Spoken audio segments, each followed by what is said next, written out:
Hello. Hello. Hello. Welcome. Welcome back to more Silent Hill. It will be the final Silent Hill stream. We've finished every game. And today we're going to look at the extras for Silent Hill 3 and read the entirety of the Book of Lost Memories now that I don't need to worry about going over stuff we haven't touched upon yet. I'm gonna swap to this. You should still be able to hear me. Alright, so, hello. Alright. Let me I'm gonna pull up the first things on our agenda today. We're gonna look at the other endings. Silent Hill 3 is different with the endings, as it only has, as the least amount of endings, and it also has, there's only one ending you can get on your first playthrough, which is the canon ending, obviously. So I'm going to pull it up real quickly here. Hopefully you'll be able to see this. Bloop. There we go. Why is it so... Yeah, hold on. Hold on. So I adjusted it last time. Alright. So,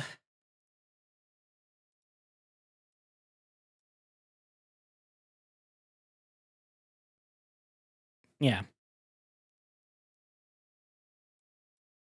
Let's, this tells you how to get them as well. Tell me how the audio sounds once it starts. Normal ending. We know how to do this. When you first play through, it doesn't matter. You get it automatically. Alright.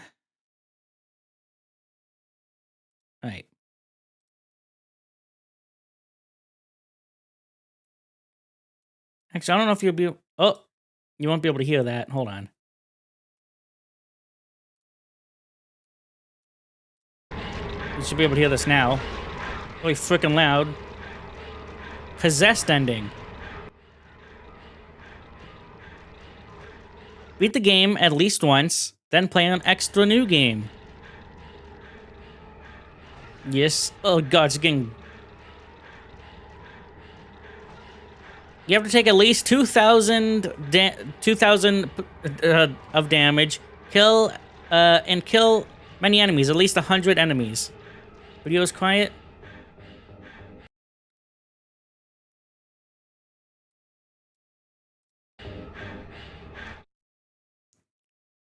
Forgive the woman in the confession booth.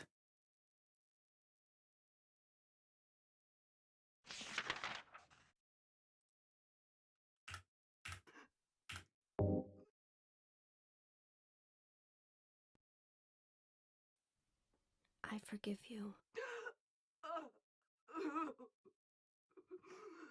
Thank you, Lord.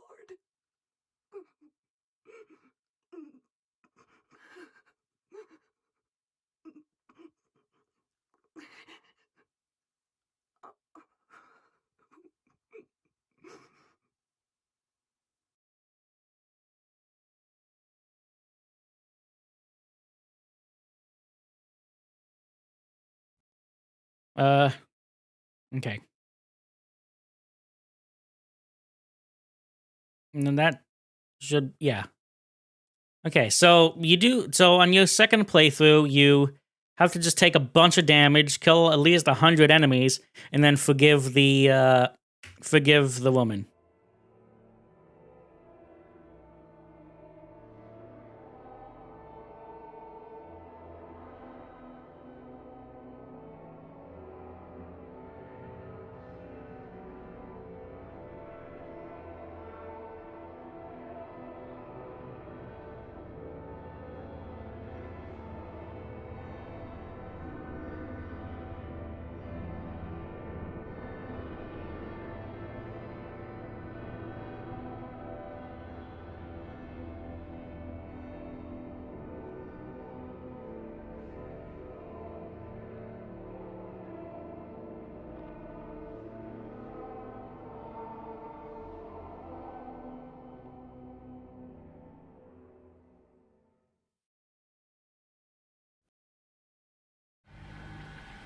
And that's that.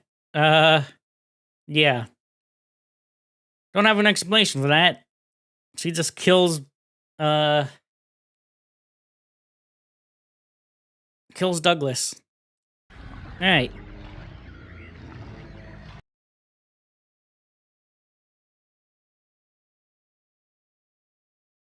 This is UFO ending. It's called revenge ending here. I don't know why.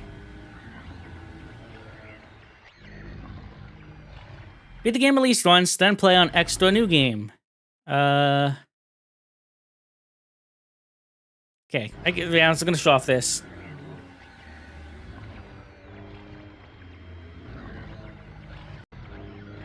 So I showed off the transformation costume.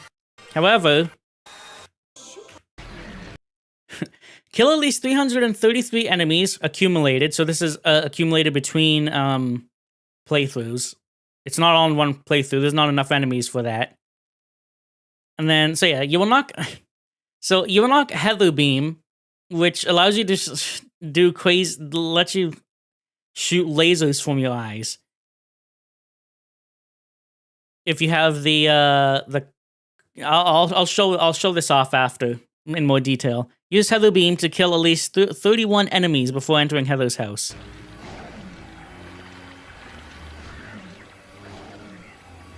Good God.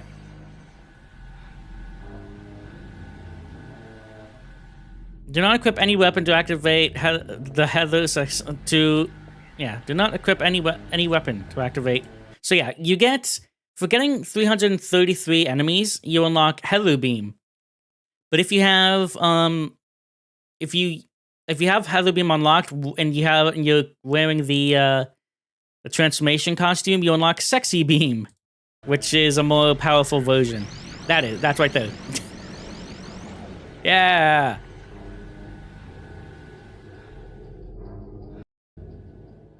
So, for doing all that, when you go home, and this cuts down the game in half, because this is the halfway point. You get this.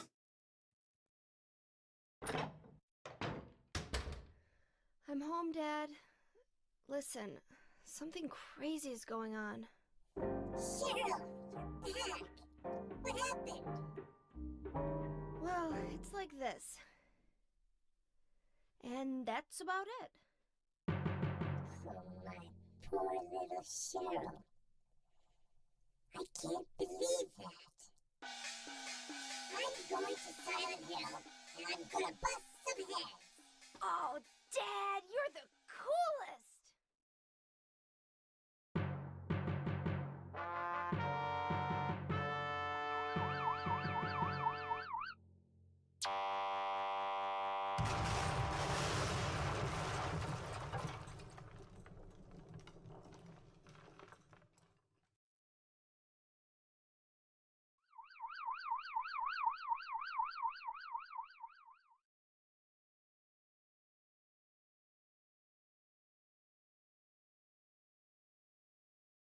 Oh, it's not playing. Aw. It's not playing the song. Hold on. Well, they nuked Silent Hill. The aliens got revenge, yeah. There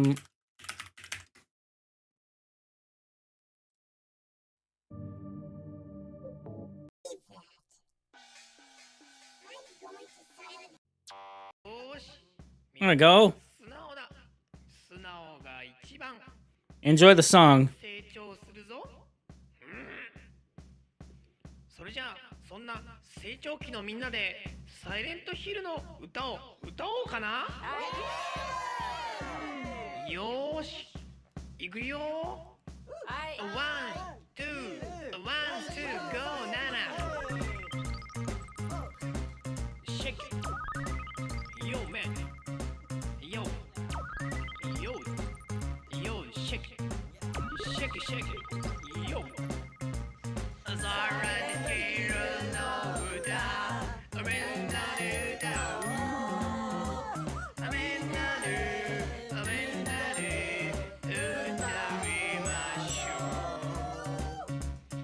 じゃあまずはクローディアの歌ね。みんなは歌わなくていいよ。クローディア、クローディア、本当は優しいおばさんだ。お菓子とか買ってくれるし、お年玉くれるし。だけどね、怒ると怖い。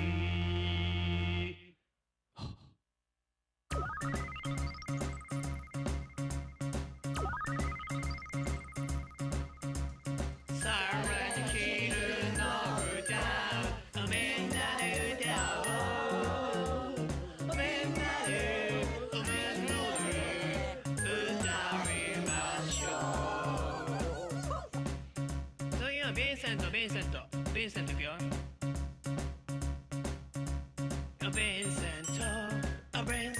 ト、本当優しい親思い。横断歩道でおばあさんの手とか引いてるし。だけどね、わがままだよ。でも偉いじゃん、おばあちゃん引いたんだ。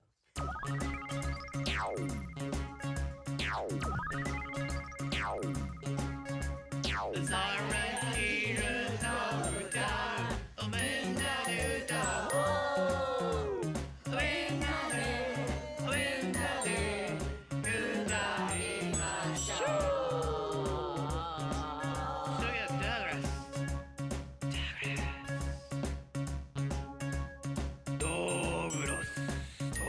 グラス。本当は探偵じゃないんだ。朝とかやたら早いし、磯の香りするし。それはね、魚屋さんだから。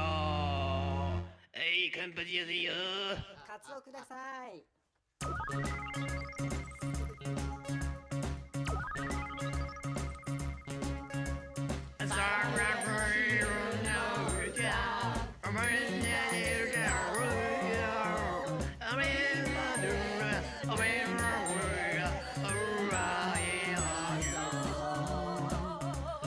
じゃあ最後にヘザーね。ヘザ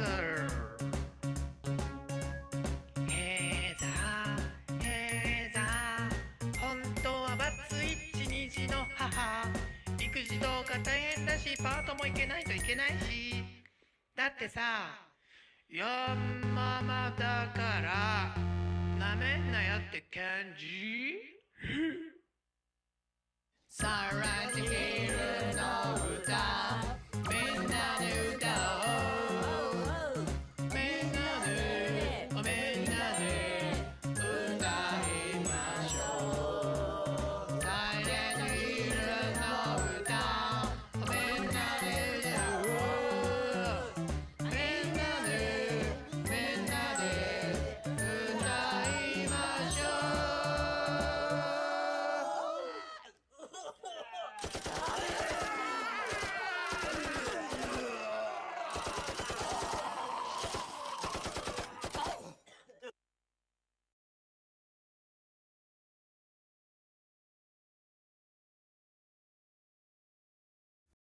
All right, they all got killed. Okay. Beautiful song. Beautiful. So what we're gonna do now? They all died. They all be dead. They did. So what we're doing now is I'm going to jump back into the game because I want to show off all of the costumes. I'm not gonna be able to show off the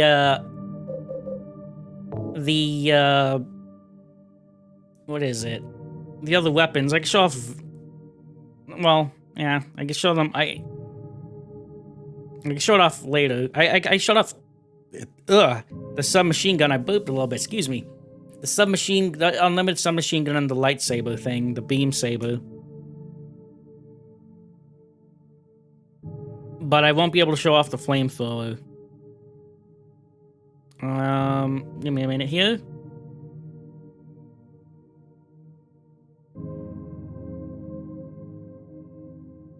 Alright. That's not a good website for the codes.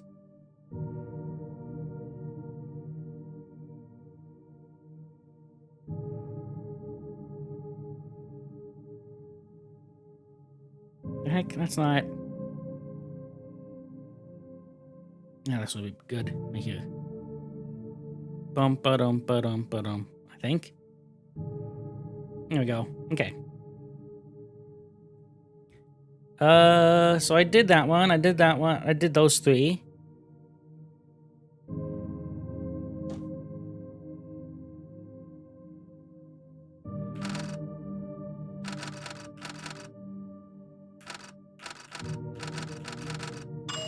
Yeah, Golden Rooster. You get that. So for the Princess Heart, you have to complete when you because you get the codes. The code is given to you when you complete the game. So for Princess Heart, you need to complete the game complete an extra new game or New Game Plus. Happy Birthday, you need to complete the game at least once. Gangster Girl, the God of Thunder, which I showed off last time, you need to complete Extreme Level X, which is dying in one hit. Golden Rooster, you need to achieve a 10-star ranking. I don't know what the deduced, but so this one is. Oops. 01. Where is?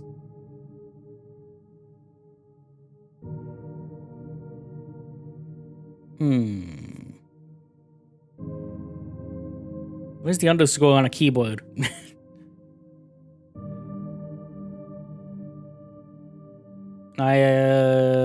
Does my keyboard not have one? Because I have a 60% keyboard. I can just do this. No, it's right there. Yeah, that's what it is. Okay. 03. 08. 11. 12. This should get you the Royal Flush, which, apparently deduced by clues in the chapel library, whatever that means. No.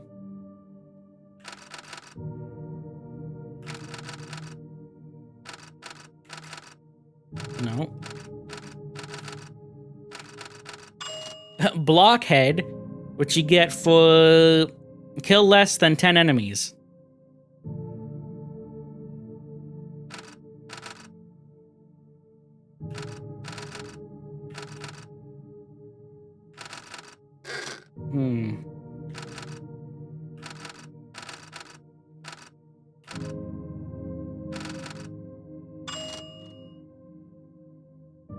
Transience for completing all riddle difficulties.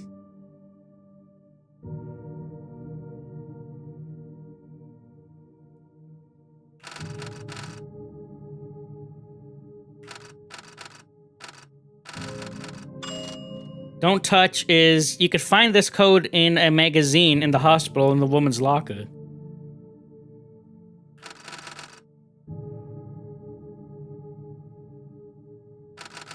I don't know if this one's gonna work.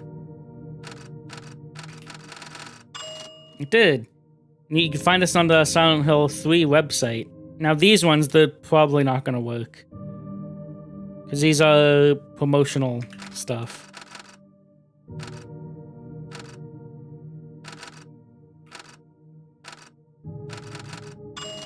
Oh, that one worked.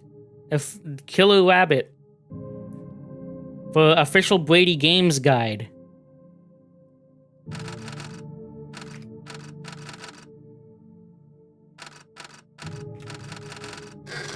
That one doesn't work.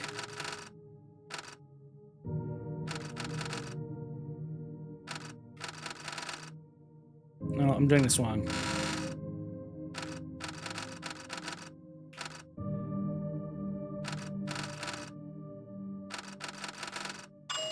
No, this one works. Oh yeah, it's all because it's also from a Brady guide, Brady Games guide. The guidebook probably works, but these other ones promoting other stuff probably doesn't work. No. That's for A French cable network. Okay.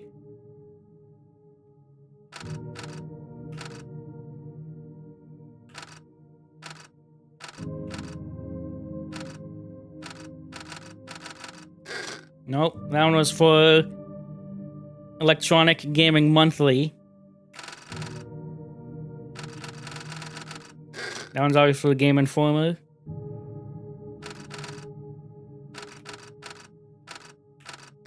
They're basically just the shirts with the website's logo on it.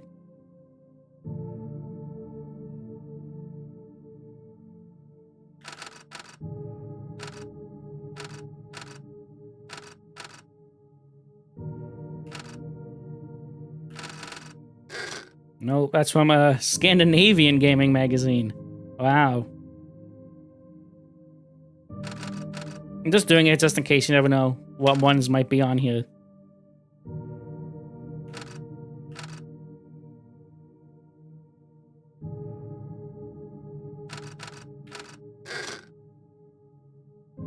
That's from the official PlayStation magazine.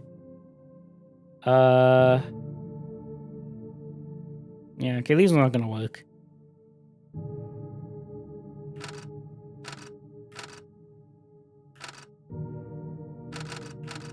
No, okay, whatever.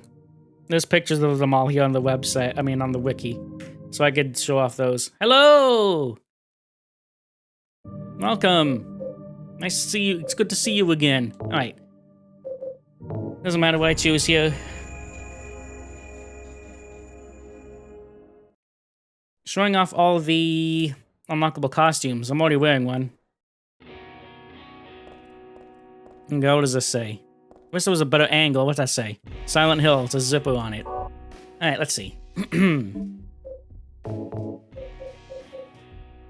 Golden Rooster.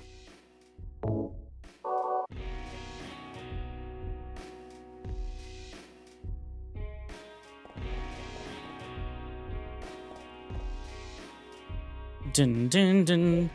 Royal Flush. It's Hanafuna codes. Hanafuda codes. That's not Royal Flush. Blockhead.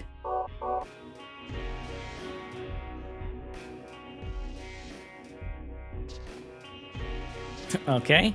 I don't know what that's supposed to be. The Light. It's some religious cult stuff. Yeah, the Thunder God. We showed this off last time. This thing.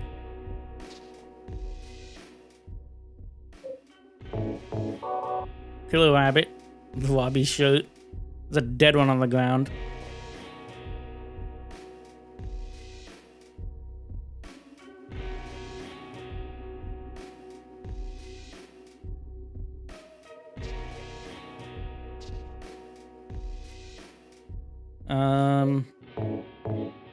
Transient. Blood splatter on in Japanese words. I don't know what that means. Probably transience. What is this? Don't touch?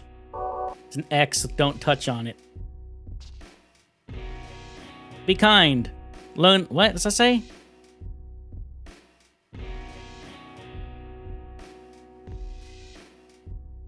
That is, be kind it. Learn and be. I don't think that's what it's supposed to say.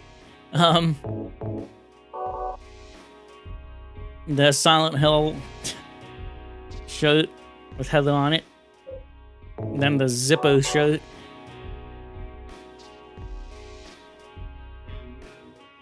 I think that's all. Well, of course, there's this. I showed this last time.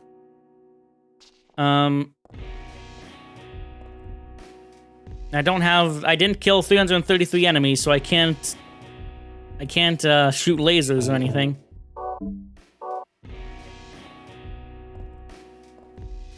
But I can show off the other outfits. Give me a second. Brum brum brum brum.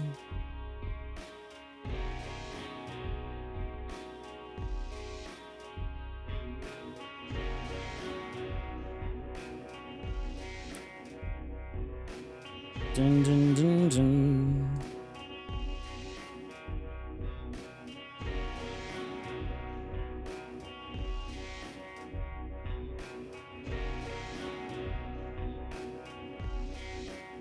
Give me a minute. Boom, boom, boom, boom. Not that. Not that. What the heck is my... There we go. Needs to be right there. Yeah. So, need to...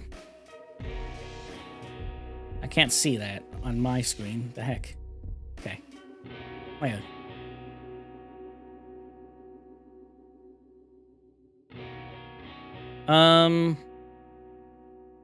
Let's see what it all has to say.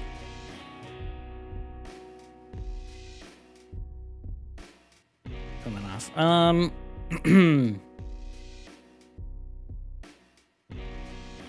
So the transform costume. Unlocked upon completing an extra new game, this costume transformed Heather into the magical Princess Heart when equipped, following a Japanese cutscene. When combined with Heather Beam, it creates Sexy Beam. Yeah. Blockhead. White shirt with a blockhead and Silent 3 written on it.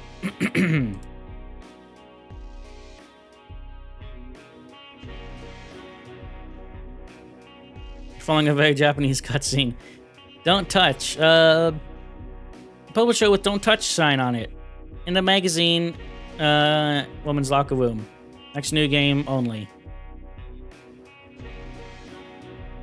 Thunder God. Shirt with many brown shades and brownish jeans. Heather is covered with tattoos. Her face is scarred and she has gray hair and gray lipstick. The ranking screen after beating Extreme X. Golden Rooster. Dark blue shirt with a golden rooster on it. Getting 10-star ranking. Red shirt with Heather and Silent Hill on it.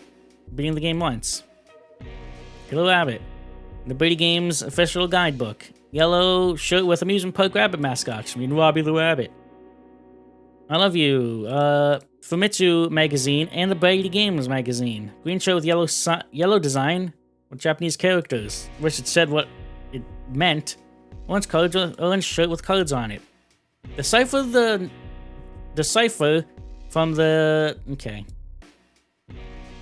Yeah, there's a puzzle. Decipher from the note clues in Church's upper level library in extra new game on hard riddle difficulty after previously clearing extra new game. Good God. The light shirt. Brown shirt with a picture of one of the light pictures by an altar in the first Silent Hill. Mm-hmm. Yeah, okay. These are PS2 exclusive.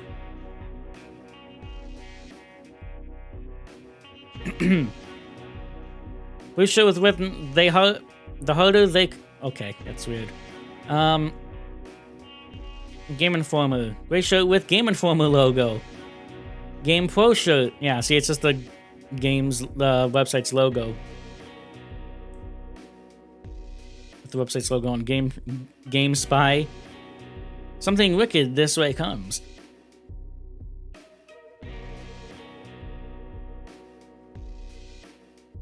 IGN. Blue shirt with IGN logo.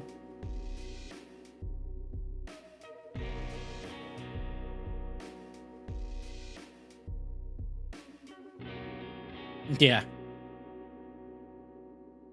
Oh, here they are. Brum, brum, brum, brum.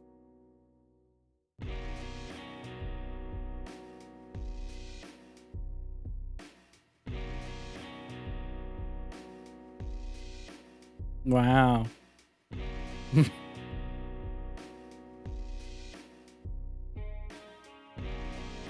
Alright. Come back up here. Where am I? Oh, it's like, yeah,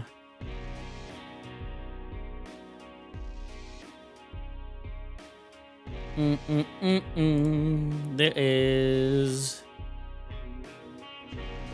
Unlockables and secrets. Let's see. Extra weapons. So, yeah, we found this.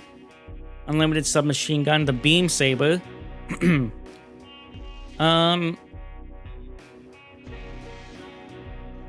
If you get a perfect 10-star ranking, the beam saber will extend and give you even more range. Flamethrower. Unlock upon beating the game with more shooting than fighting kills. Oh yeah, the gold and silver pipes.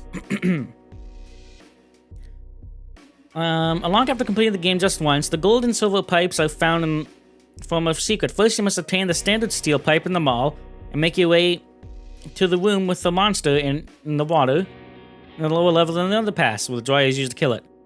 Approach and examine the edge of the water at any single spot before killing the monster. Before or after killing the monster doesn't matter. See a prompt asking if you want to drop your steel pipe in. You must unequip it if using it. Select yes, and a princess will appear and ask you 3 questions. Whether the gold, silver, or rusted pipes she's holding are yours. Answer honestly with no. No and yes, you'll receive the gold and silver pipes along with your standard steel pipe back. If you lie even once, you won't get any back. Unfortunately, these pipes are no stronger than the regular one and just look a lot more interesting. They also work the same way, yeah. So, this is actually a reference to something in Greek mythology, I think. Heather Beam and Sexy Beam. The Heather Beam is unlocked after killing 333 total enemies in your save file, and will be available in the next extra new game playthrough. This includes kills spread over however many playthroughs it takes, as long as you're adding to your total by continuing your file with new new game. The Heather Beam cannot be used in the inventory and rather is a type of mind control weapon that shoots beams at enemies through Heather's eyes. You will know it is unlocked in the beginning washroom if you see 2 Halo of the Sun insignias over Heather's head, although they disappear for the rest of the game. Although the Heather Beam is quite a powerful weapon, you should still keep your distance to enemies to stay out of harm's way and utilize weapons range. All the weapons must be unequipped to use it.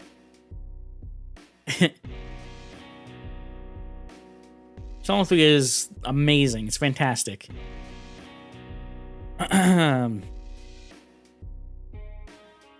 Once Heather Beam is unlocked, it can be combined with a transformation costume to produce an even more powerful Sexy Beam. This version also has 2 attacks. Yeah, Heather Beam is required for the... Yeah, okay. Douglas in underwear. I forgot about this. Unlocked after completing the game once. This secret code removes Douglas's shirt and pants, leaving him with just his boxers, trench coat, tie, hat, and shoes. An extra new game has been unlocked. Move the cursor over it and then enter the following button inputs, known as the Konami code, to unlock them. Now select your action and riddle levels, and you'll hear Heather moan to signify you've entered the code properly. Because clearly she loves the idea of Douglas in his boxers. Get ready to have a laugh here. Bloody Underpass. An extra new game, certain parts of the underpass will appear bloody and morphing, similar to the church near the very end of the game. Unfortunately, this effect will also drain your health on hard or extreme action levels. Although it will not kill you, only certain areas will normally appear. Yeah, it's all bloody and everything, the underpass. Silent Hill 2 references. You need to have the save file of Silent Hill 2. Yeah, we saw the toilet one. This one, however, didn't trigger. I don't know why. Letter from a dead wife. Lady Maria poster in Heaven's Night, and then this thing where in Silent Hill 2, Herman had knocked Heather into it. This is a normal screen. Doesn't look like it's about to break and fall. The silencer, yeah, I mentioned that. Extra costume clues. Okay. Simulators is Silent Hill 1. Yeah, okay, that's Jacob's Ladder references. Okay, yeah, that's fine. Alright, Heather, we need to... I mean, Silent Hill 3. We need to Cut that out. All right. Now, we have a lot of reading to do. Because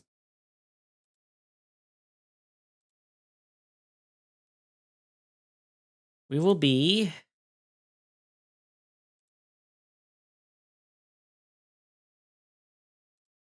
there we go. I want to make sure I have. We're going to be reading the entirety of the Book of Lost Memories. Give me a minute here.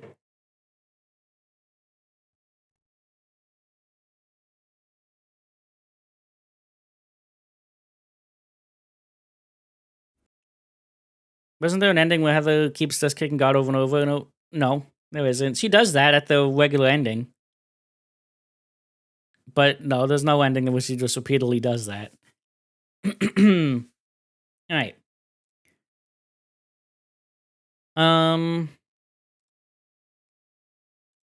Whatever. Prologue. Let's do this. We're gonna be reading everything. We might take breaks between a few, like, here and there, because that's how long this is. This website isn't put together very well, but because everything, like, look at this. It's we'll do our best. Do our best. Silent Series overview. The name of the town is Silent Hill. Oh, let me put on something too. Spooky music. Silent Hill 1 ambient music, I guess.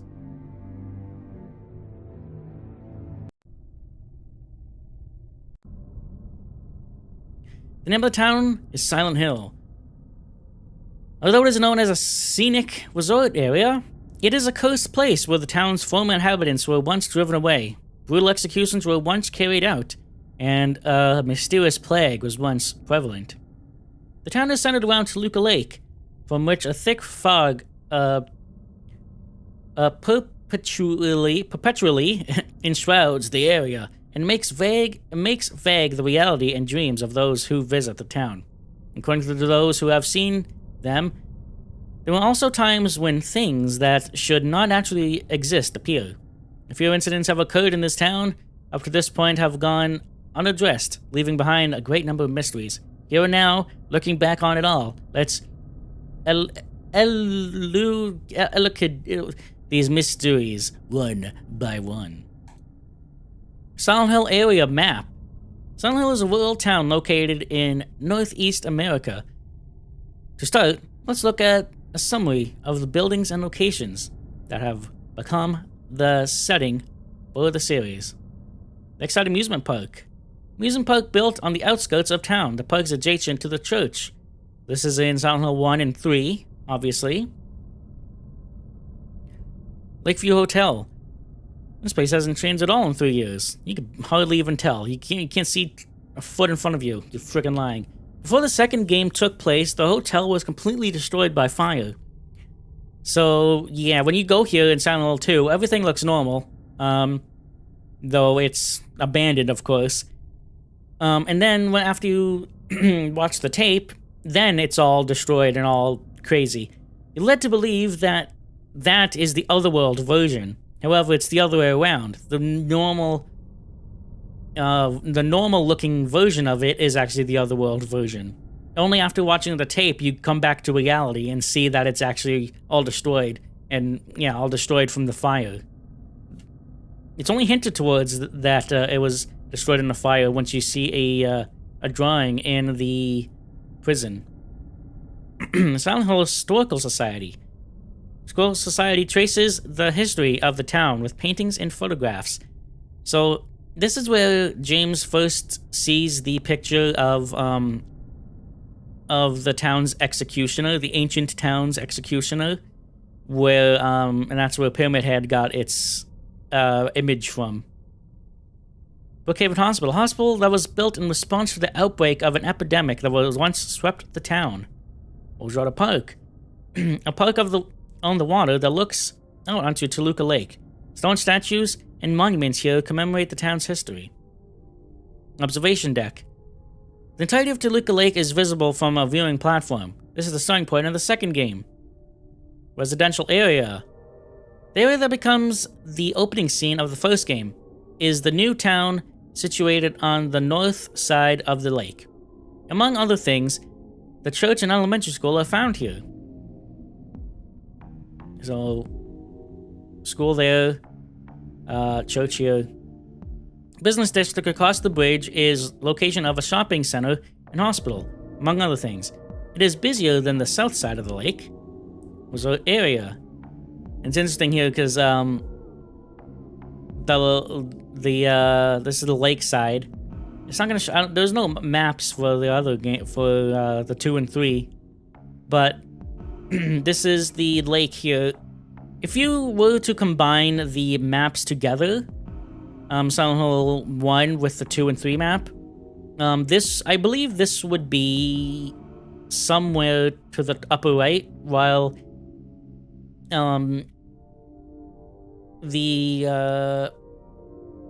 what is it? You see over here, amusement park written on the side here. Lakeside Amusement Park. So the amusement park would be here somewhere. That means the hotel in Silent Hill 2 would be somewhere in this direction as well. There is a fan-made map that just combined all the maps from the other games into one. I'll show that off after if I remember. History of Silent Hill. A town that possesses a mysterious power. Silent Hill. Using facts introduced in the game as a foundation, let's delve into the history of this town. This goes over history, like just American history in general.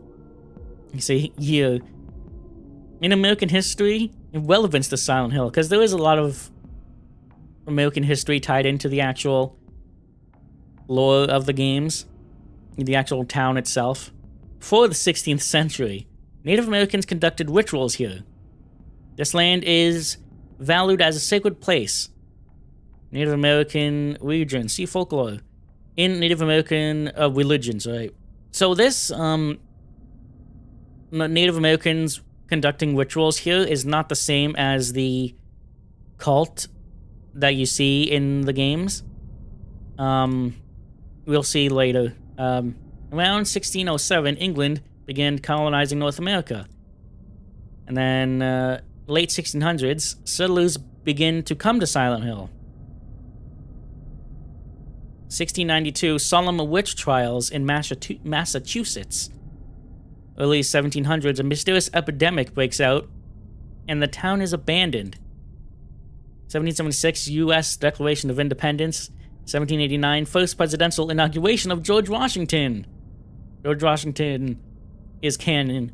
Around 1810, Civil War breaks out. The town is resettled as a penal colony. Silent Hill Prison is constructed. Brookhaven Hospital is constructed in response to the outbreak of an epidemic. 1820, Maine becomes a state. So it's a very common theory that Silent Hill is in Maine, is a town in Maine. They were never confirmed this, though in Silent Hill 2 remake, you can actually find newspaper articles and stuff that does confirm that Silent Hill is in Maine. Alan Smith paints waterfront landscape. So we saw waterfront landscape in Silent Hill 2 in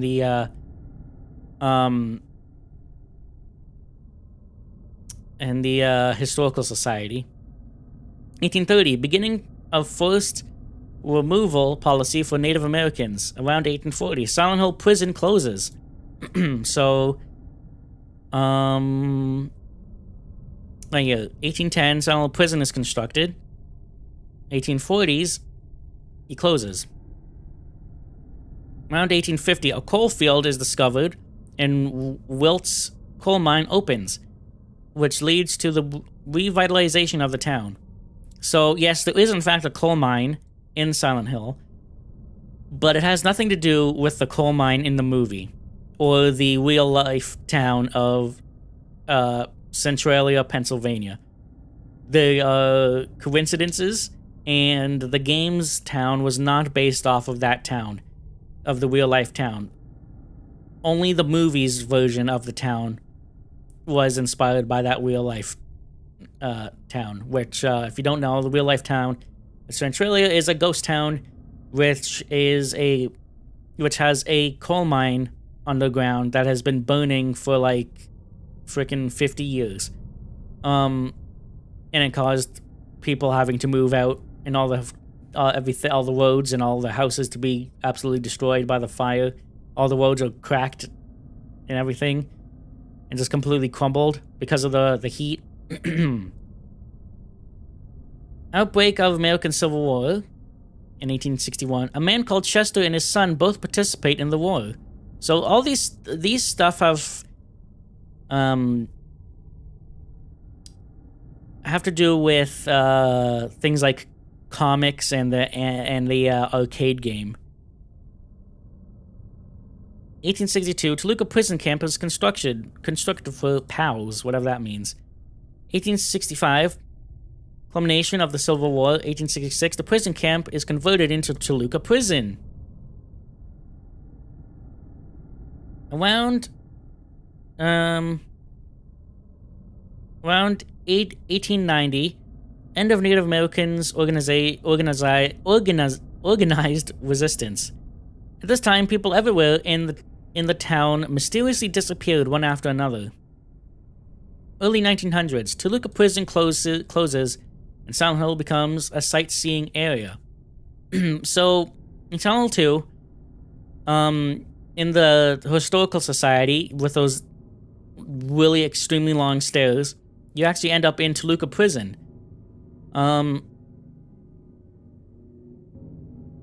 will go over more about how that happens in a bit. November 1918, a sightseeing ship called the Little Baroness goes missing. So the Little Baroness is what the arcade game is about. We actually read about the Little Baroness a little bit in the Historical Society. We see a picture of it, I think. In 1939, strange events take place at Toluca Lake. 19XX, the mayor of Silent Hill suddenly dies, and one after the other, the staff at a development group die accidental deaths. So I think this is referring to the White Claudia, as we did see in Silent Hill 1, the newspaper stuff that was talked about how the mayor dies, and then Officer Gucci died. Folklore. Alright. This is going to be interesting here. Let me take a drink before I pass out from dehydration. Alright. Sacred ground where Native Americans conducted mysterious rituals. Before settlers came from Europe, Silent Hill was a holy place. Even then, the land seemed to possess mysterious powers. They call this place... Oh yeah, they called this place the place of silent spirits. By spirits, they meant not only their dead relatives, but also the spirits that they believed inhabited the trees, rocks, and water around them. They revered the town as the place of silent spirits. However, they were driven away by settlers and had to abandon the town. Prison. After the spread of an epidemic, wrestling of the town as a penal colony begins. Many people lost their lives on this abominable soil. Consequently, the town was used at first as a penal colony. It was, at this time, it was given the name Silent Hill. Your photo is hanging here. After the closing of the prison, the Historical Society was built on its former site. It conveys a sense of the town's history. So this is interesting here. After closing the prison, the Historical Society was built on its former site. So the prison was demolished, and then the Historical Society was built on top of it. How does that work if we went to the prison in Silent Hill 2? Well, that giant hole in the wall with those seemingly endless stairs actually sent James back in time to what was originally there. Technically. He didn't technically go back in time.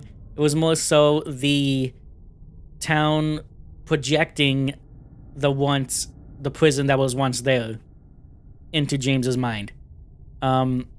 Because we were going, if you remember, we went down those never-ending stairs and jumped down a bunch of halls and then went down an elevator.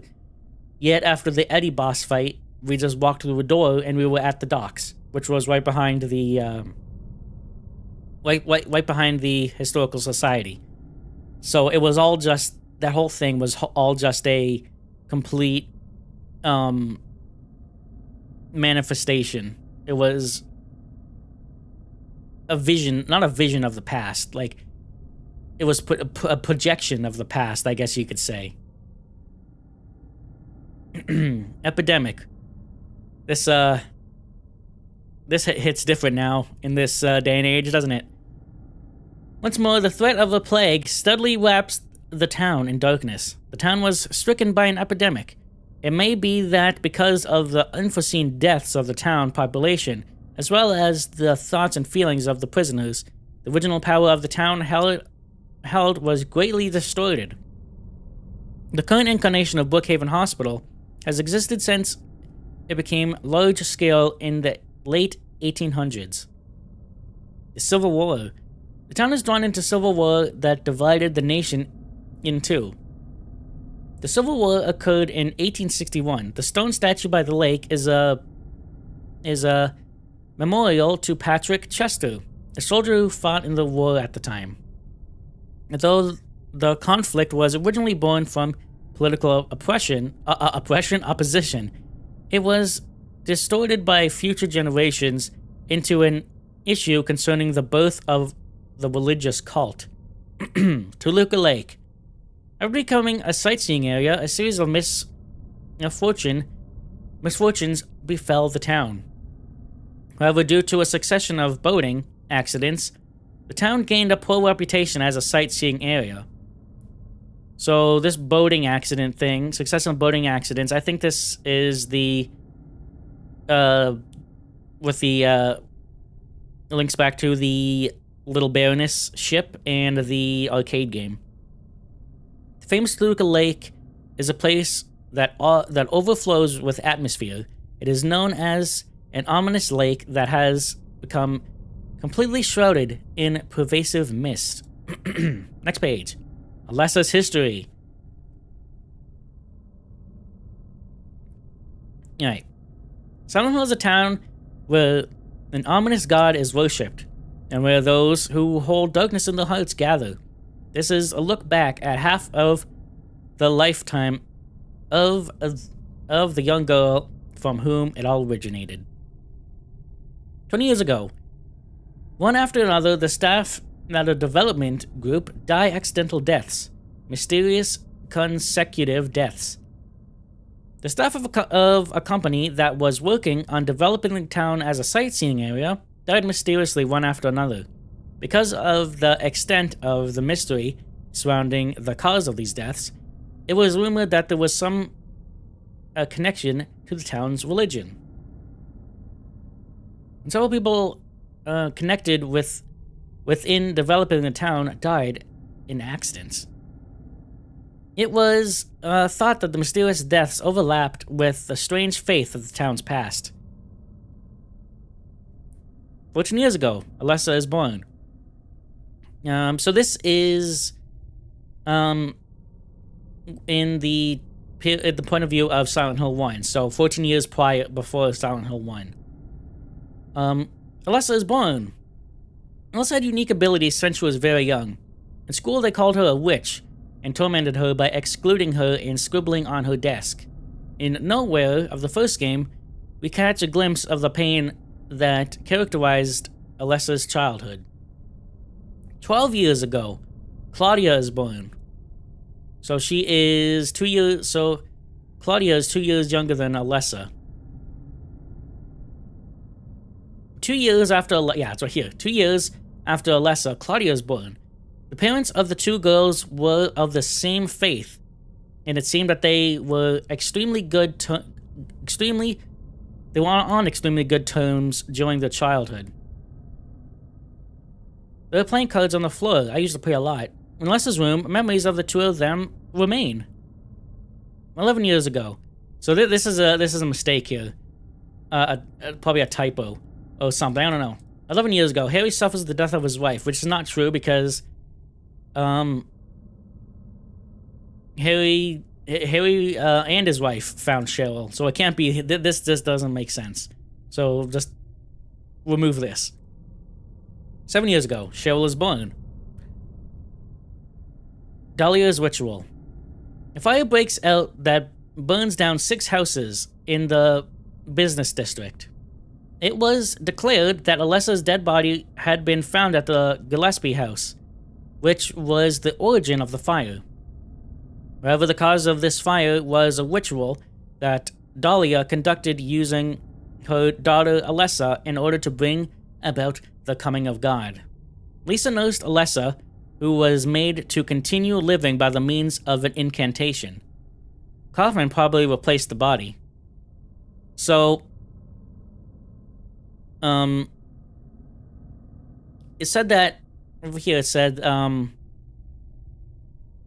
Alessa's dead body was found at the Gillespie house, but she obviously wasn't dead. Kaufman probably replaced the body. So, yeah. I don't want to go into other games, especially because they weren't written at this time, but in Origins, we see that Travis saves Alessa from the fire. He passes out and he wakes up in Silent Hill. So, Kaufman took Alessa from that fire after Travis saved her, and probably replaced and put another body inside the burning house instead. No time indicated. Drug circulation. After the fire in the business district, a drug known as PTV becomes prevalent in town. First, a criminal investigator and the mayor, who had redoubled efforts to impose control, met mysterious deaths one after another. So we read about the mayor who died in the timeline area. What is this? Drugs? PTV was circulated among tourists, and the town was corroded. You're easy. An unseen alliance existed between the hospital and religious organization.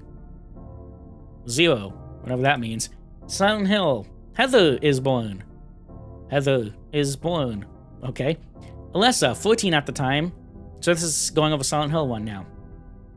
Alessa, 14 at the time, suffered from burns inflicted upon her since the ritual that brought upon the descent of God. In order to escape Dahlia's control, she calls out to Cheryl, her other self, 7 years old at the time, to return. Due to the power of Alessa's thoughts, the town is transfigured into the other world. In an attempt to rescue his daughter, Harry becomes involved in the events that take place in Silent Hill 1. After the two girls become one, a new life was born. Oh, yes, okay. 5 years later, a murder case in Portland. Okay, so this is after the game. After events of Silent Hill, Harry took Cheryl, Heather, and moved to Portland. However, her whereabouts were discovered by a cult member who was searching for her. Apparently at this time, Harry kills a perpetrator. Lived in Portland, 12 years ago. Got wrapped up in a murder case. Harry shot suspect. Yeah. So Heather was not her real name. Harry named the baby Cheryl after Cheryl. Heather was just a fake name to hide her identity. She reveals that at the end of the game. No time indicated. So this is no time indicated. This means between events. So no time indicated between this event and this event. Expansion of religious organizations. After Dahlia's death, there was a period of inactivity in the religious organization. However, after about 10 years had passed, it became active once more. The structure of the organization was adjusted, and the number of adherents rapidly increased. One young priest was behind this renovation. It wouldn't be convenient. Vincent is the one whose effort financed and implemented the structure of the organization.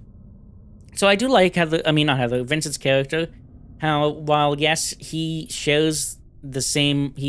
follows the same religion and believes in the same God as Claudia, they didn't believe in the same. They both followed the same religion and God, but they had different beliefs in that religion and God. They didn't want the same thing, while Claudia just wanted absolute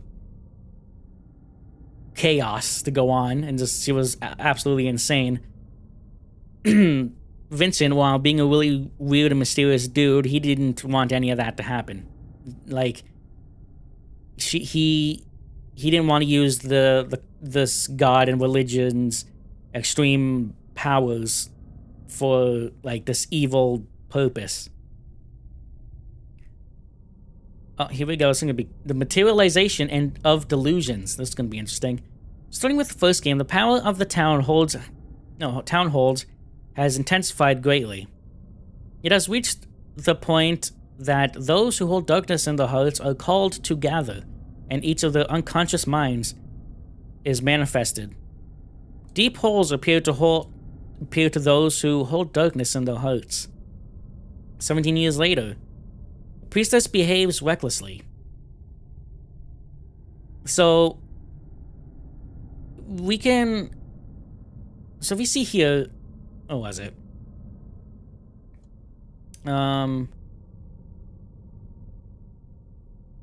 It was, what was it? It said something about, okay. So if this is going by timeline order here,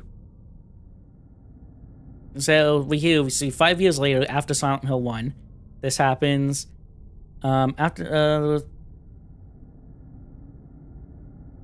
Didn't it say something about 10 years? Blank years later, Silent Hill 2 happens. It doesn't say here. I don't know where I saw that. Yeah, after around 10 years passed. So Silent Hill 2 probably takes place about around 10 years after the first game. It doesn't say it says question mark. But if we put it over here, it says, oh, after around 10 years had passed, it became more active, see? After Dahlia's death. So around 10 years after her death. So it would mean that Silent Hill 2 takes place around 10 years after. And then another 7 years would be Silent Hill 3. Right? Maybe? 17 years later. Remember, this is going off the point of view of Silent Hill 1. So 17 years after Silent Hill 1. This would probably be like 10 years after Silent Hill 1. Around that. 17 years later, a priestess behaves recklessly. Claudia, a priestess in the religious organization, discovers Heather, who is... Gee. Hold on. Gee. I'm in the middle of something here. Who is the reincarnation of Alessa. In order to bring paradise to the world, she tries to resurrect the god that sleeps inside Heather. Remember me and your true self as well. Claudia attempts to nurture the god that sleeps inside Heather with hatred. A god born of hatred can bring nothing more than do something. Character relationship map. Now this is, we know the relationships. Dahlia performs a technique to use, yeah, we know that. Silent Hill 1, here we go. Harry, who appears in the first game as the protagonist, is the father of Heather, Cheryl, the heroine of Silent Hill 3. Let's look back at each aspect of the story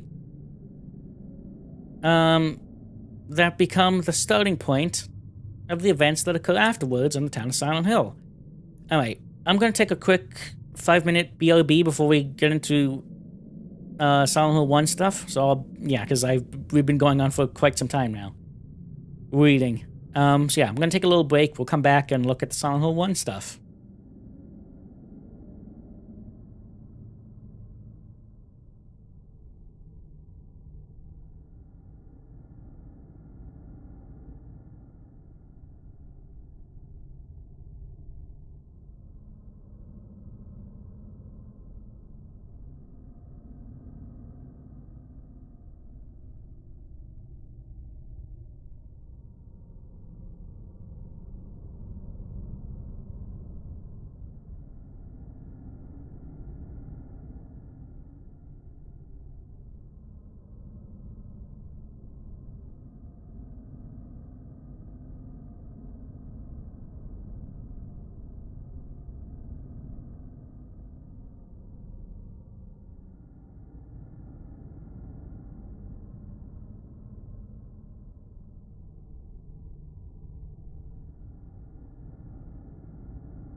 Okie dokie.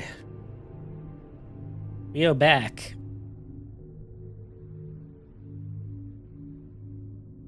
Hello. We're back. Everyone good? Everyone good? Alright. So, we read the prologue stuff. Now we're going to move on to the Silent Hill 1 stuff. I think each section here is a little shorter than just reading the prologue stuff.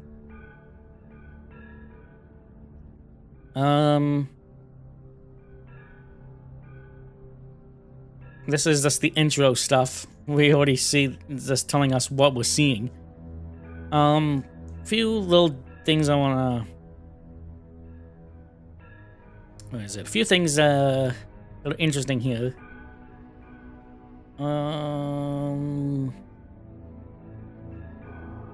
This one right here. A woman whose skin is inflamed as a result of the burns and wrapped in bandages, which cover her whole body. This is the only image seen as Alessa suffering in a sickbed. You never actually see this in-game. You never see this in-game either. After getting confirmation over wireless, Sybil leaves the room in a haste. This is a depiction of a sequence of events prior to so this is before she gets to Silent Hill. We don't see this. Drawing near to Kaufman, Lisa quarrels in a vehement tone. The fact that the matter of Alessa's nursing is at hand indicates a subject of their dispute. Alessa laughs as if possessed by something.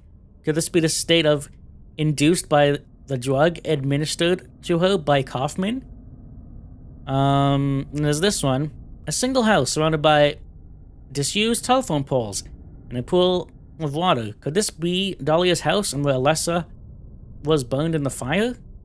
Oh. Alright. Yuri Mason. We've went over this before. But you see, a writer who lost his wife 4 years ago, not 11 years ago, like it said earlier. Alright, Air Screamer. We went over this before too, but just to go over it, let's just touch upon it again. Air Screamer. An image that it comes from a illustration from one of Alessa's favorite books, The Lost World, by Conan Doyle. I'm pretty sure that's Jurassic Park. Groaner, the image of large dogs, which Alessa has a strong dislike of. Creatures that flutter in the night. The night flutter. Yeah, it's just the distorted version. Wormhead, completely covered in worms, yeah. Because he doesn't like bugs. Mumbler, the image of small, menacing animals and small demons from fairy tales. Puppet Nurse, a nurse that has been paralyzed by something. The paralysis puppet is... parasitized puppet is the same as Sybil's after it's become possessed. So these... I said it before, these puppet nurses are the nurses that represent the nurses that nursed Alessa. The puppetness comes from how they were like being puppeted by the cult and the drugs that they were given. They are possessed by something, which later possessed Sybil. Love with Stalker,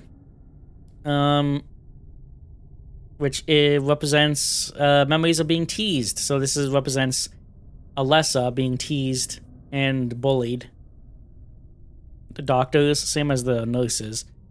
The Wampa, this is fear of adults. And yeah, Bloodsucker. Strong aversion to worms and snakes and the like. So that's why these distorted versions have worms all over them. Creeper. Manifestations of Alessa's dislike for insects. Hanged Scratcher. Manifestation of image of that is a composite of insect specimens. Just a bunch of amalgamation of insect stuff. Splithead?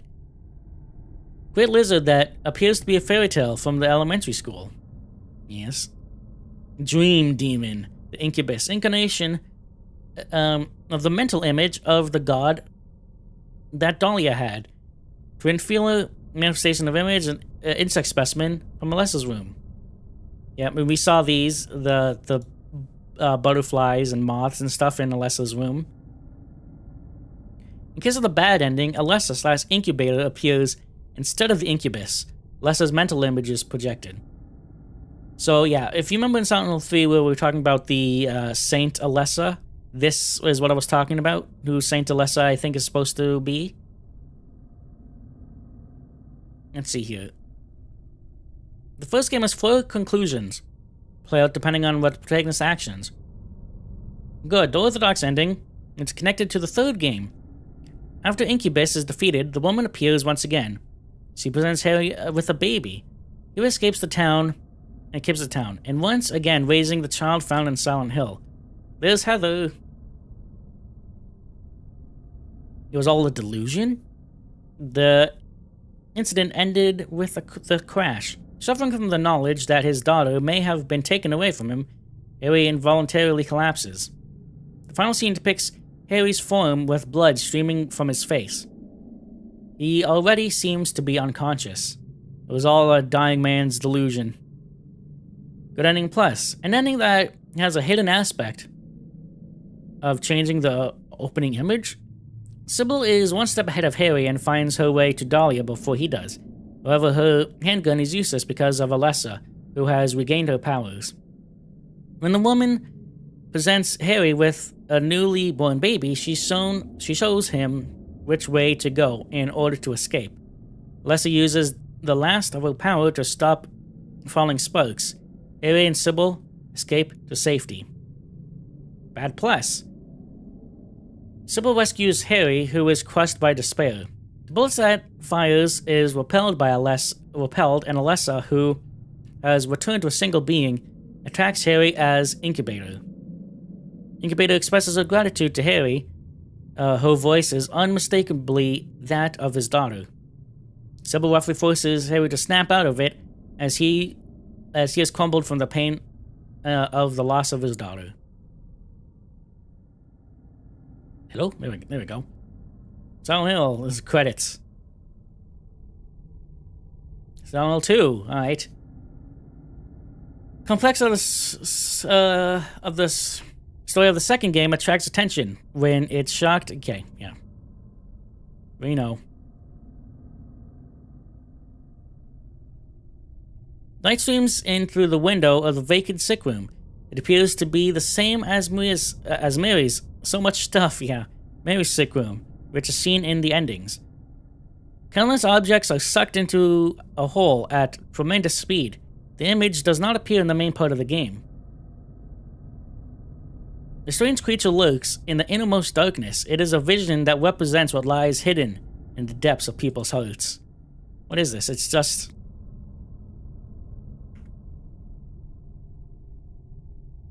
That's the darkness in our hearts, guys. Whatever the frick that means. Light shines in the vacant private room, as if searching for something. Could the shadows of the buzz indicate that this is a prison cell? James wanders through a place that resembles a prison, holding a woman in his arms. Could this scene, which doesn't appear in the main game, be an image from James's mind? So, when I said that the in-water ending maybe, is the most... why I think it may be the canon ending and why... Whoa, so I hit my mic. And why it might be... Why the devs consider it the most realistic is that, one, all the other world locations are just full of water and just moldy from all the water and just all full of water. For one, Pyramid Head, after his first boss fight, he walks into water. Two, James went to Silent Hill in order to drive into the lake in the first place. 3, You didn't hear the mic? Okay, good. 3, the things like the labyrinth is completely flooded. The area before the final fight with the pyramid heads in the hotel basement is flooded. And this scene right here in the opening cutscene with James carrying Mary, this scene only happens.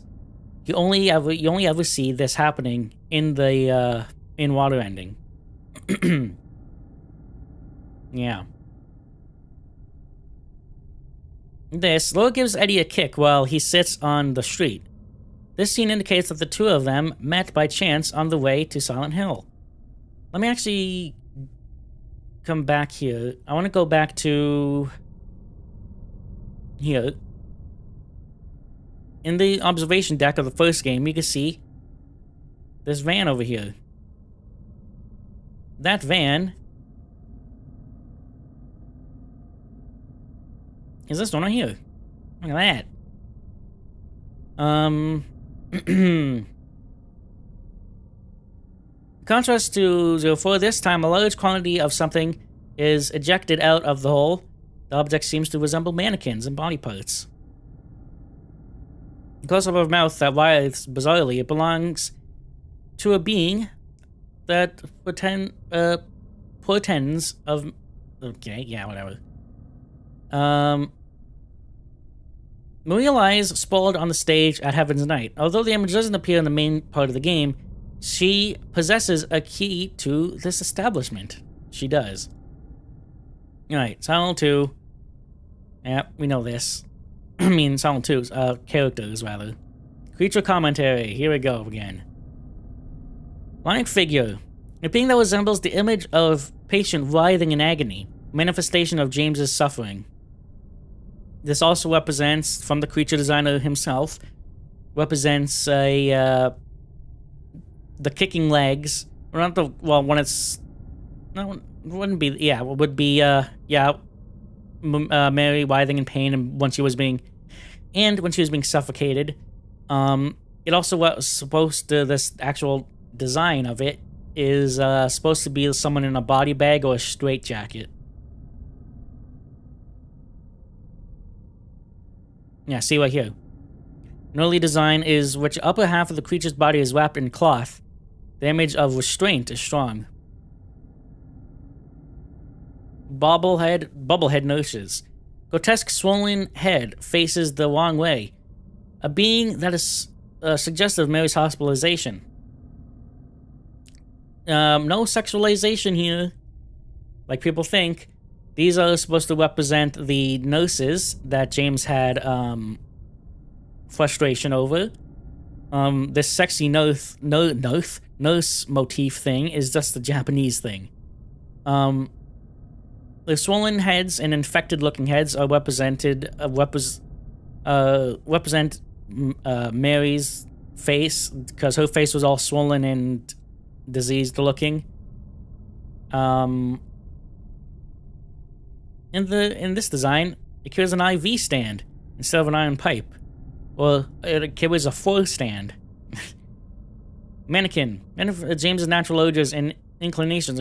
Accordingly, it is abused by Pyramid Head. Yeah, so this is the only one that really, James's natural urges, that really talks about sexualization, hints towards it. But these specifically the mannequin part of it, these are supposed to be mannequin's legs. You can't really tell in this version. You could tell in the remake.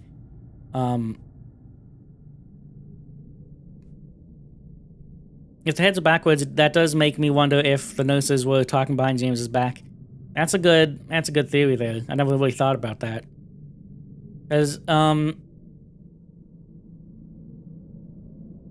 Because it is hinted at that James was very vocal towards everybody, and the remake touches upon this too. You can find a bunch of notes throughout the game about a man who was just always rude to people and frustrated and everything.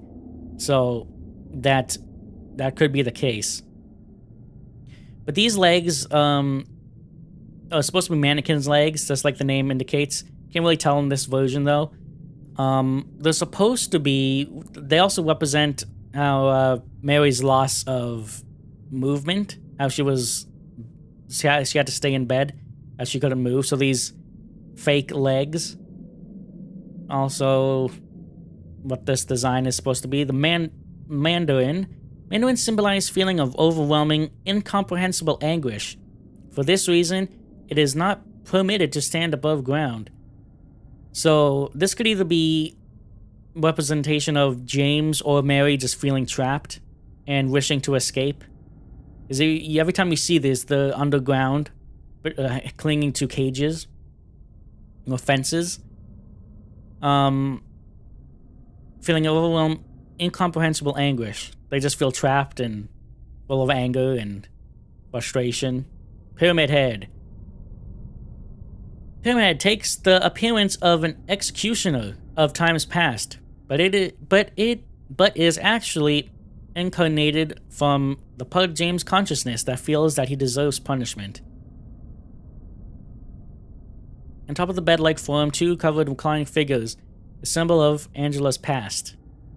And I talked about this before. You can see one figure here with the head there, and you can see another one here. It's messed up. Creeper. Since it also appears in the preceding work, one can think that it is derived for the most part of the town's power. So these could be either left over from the first game, from events of the first game, or the creepers could just be a response to the town's power itself and doesn't have any connection to any one person. Prison unseen monster. Yeah, the prisoner, the ghost prisoner that you can attack and screams once you shoot it. Flesh lips. Lustful lips. The lattice, which signifies a bed, and the mouth located on the abdomen symbolizes Mary. So, it's a bed. It's just a thing of flesh with arms and legs. Mouth symbolizes Mary. It symbolizes her verbal abuse towards James, because at the end of the game, when she's reading her note, she says how she lashed out at everyone, especially to James. So that's what this is. Mary, the final boss, a being that embodies James's conflicted emotions towards Mary during her final days. Her face is like the Virgin Mary's, and her posture is reminiscent of a crucifixion, rather, if I could read. In water, yeah, see? Right here. When James carries her around.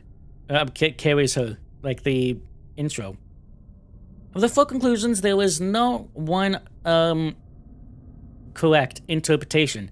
Each ending indicates a different possibility. In water.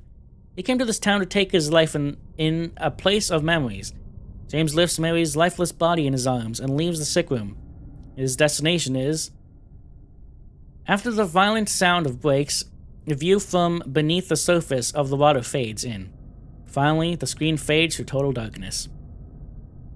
Now this hasn't been ever confirmed, but in Silent Hill 1, not in Silent Hill 1, Silent Hill 3, when Douglas and Heather are driving to Silent Hill, Douglas says that he's been to Silent Hill once on a missing persons case, but he never did find the guy. It's a popular fan theory that he was there trying to find James, but he never did. So that's probably why, like, if he had to go there to find James, and he never did, that means in water ending. If he did leave, he would not have to go to find him in Silent Hill. So that would also indicate in water would be canon. But it's never been confirmed if it was James he was looking for. It was just or if it was just a throwaway line with no meaning. Leave. He leaves his town as a man who accepted reality. Go on with your life. As James expresses his anguish, his wife lies on the bed and imparts her final words to him. James makes his way through the cemetery where he met Angela and leaves the town with Laura. Maria, a man who murdered his wife a second time, goes to live immersed in delusion. Oh yeah, so in Leave and in Water ending, it's actually where you see Mary. The actual subtitles actually say that it's hold on. James and herself call her Maria, but in the Maria ending, it's actually James calls her Mary instead. So this, you actually kill Mary instead of Maria, even though they look the same. So yeah, murdered his wife a second time. See, vehemently blames James for killing her. Yeah, see, but in the other endings, it's Maria trying to convince James that she could be a replacement. James makes the decision to continue to depend on Maria, the product of his delusion. Leaving the town from the observation deck, that is the starting point of the story. Could this be suggested that nothing has been resolved at all? You better do something about that cough. And he says that in such a suspenseful way. Like, he James knew what he did, but he's gonna do it all over again. If, Rebirth. Resurrect his wife, he carries out a forbidden ritual. The first special items all have to do with Silent Hill's long-standing religious tradition. This reveals a point of contact with the preceding work. See? Because you're not Mary. James rejects even the fantasy that he himself has created to escape. That unadulterated emotion is... Yeah, he said that line with a bit of annoyance. The old gods haven't left this place. Finally, James is driven to carry out a forbidden ritual that could bring the dead back to life. Silent Hill 2 credits. Alright, here's Silent Hill 3 stuff. Yeah. The third game is a depiction of what takes place 17 years after the story of Silent Hill. It is the story of a young girl who carries God inside her and stands in opposition to the cult, whose presence has grown. The truth about Alessa, Heather, who is repeatedly reincarnated, is likely to be revealed in if one affirms the dialogue spoken by and observes each characters that appear in the game. Alright, a strange opening that begins with a symbolic appearance of legs of two young girls for the theme song. Vocal accompaniment is used for the first time. That's supposed to be Alessa. This is supposed to be Cheryl. Valtiel turns the handle overhead. Turns overhead. The legs of two young girls resemble those of Alessa and Cheryl. Valtiel clings to a ceiling in a long corridor. His head trembles and vibrates oddly. So we never heard anything about this Valtiel. We'll learn more about him. Or it.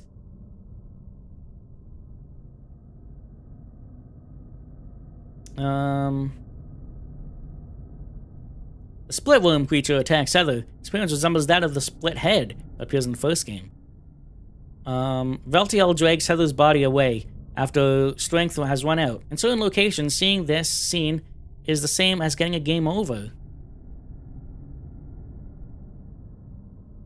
Valtiel's silhouette wriggles behind a giant ventilation fan. He first discovers Heather's existence in the shopping mall. Valtiel continues to turn a valve handle. What is the meaning? What meaning could this behavior hold? Bottom of the hole that becomes the scene of final battle. Here, Valtiel is present, continually watching Heather. Alright. Zone 3 develops which story using limited number of characters. Let's take a look at this deconstruction of the transitions of their design. Heather, Cheryl Mason, 17. 24. That's how old Alessa would be. 24 at this time. Yeah, because, yeah. Various part-time work. An ordinary girl that could be found anywhere. She visits a mall to go shopping and finds that she has set foot in a nightmarish world. Her name comes from Miss Heather Morris, who did Heather's voice and motion in the game. At first, we had chosen the name Helen, but it pointed out that this name is old-fashioned, so we changed it. Ugh. My God. Design. I would not like Heather if she looked like this, especially these two. No, none of them. Good God. Douglas, late 50s. A middle-aged private detective who handles missing person and personal conduct cases. He originally worked as a police detective, but retired 10 years ago. On that occasion, he and his wife were divorced.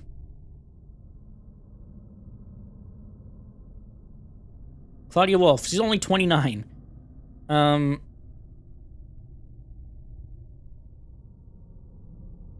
That doesn't make sense then here.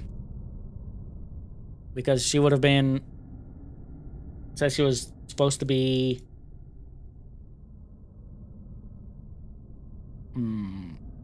that doesn't make sense. Because Claudia was supposed to be 3 years younger, or 2 years younger. I don't know. Whatever. A priestess who believes deeply in her religion in order to create paradise. She shadows Heather and attempts to cultivate the hatred inside of her. Her name, originally we had her Christy, but it was pointed out that her name was too cute, so we decided to change it. Yeah, look at these. I've seen these before. The rough sketches. A draft featuring a long robe that trails along the ground. Of the 4 characters, her design was the most difficult. Designing her like a holy woman was considered as well. Good God. Vincent, 24 to 26. A young priest who is at odds with Claudia and supports Heather in order to thwart her plans. The prospect of putting himself in physical danger scares him. Good God, look at this one.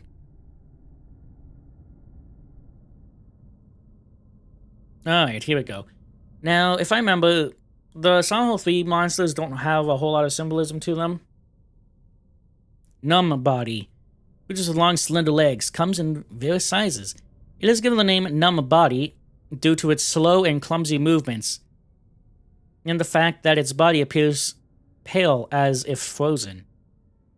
It also looks like a fetus. Closer. Named Closer because of the ability to obstruct the outfits for Vincent were definitely not a good look for him. No. Obstruct, it's Closer. It's Closer. Because of its ability to obstruct a route with its huge body. It also has appearance of Mandarin from the previous work that has risen above ground.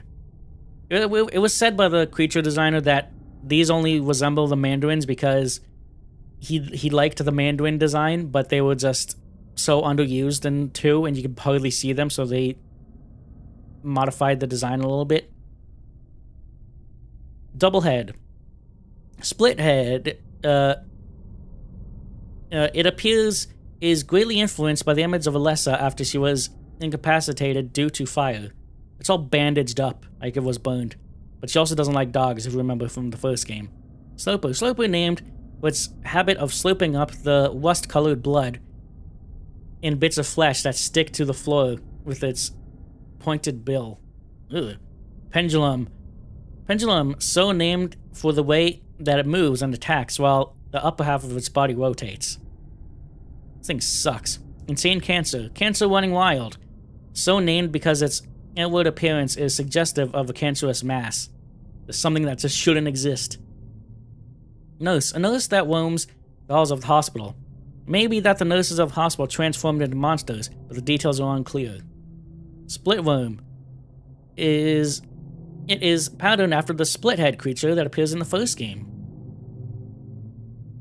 Missionary. Cult members transfigured by Claudia's power.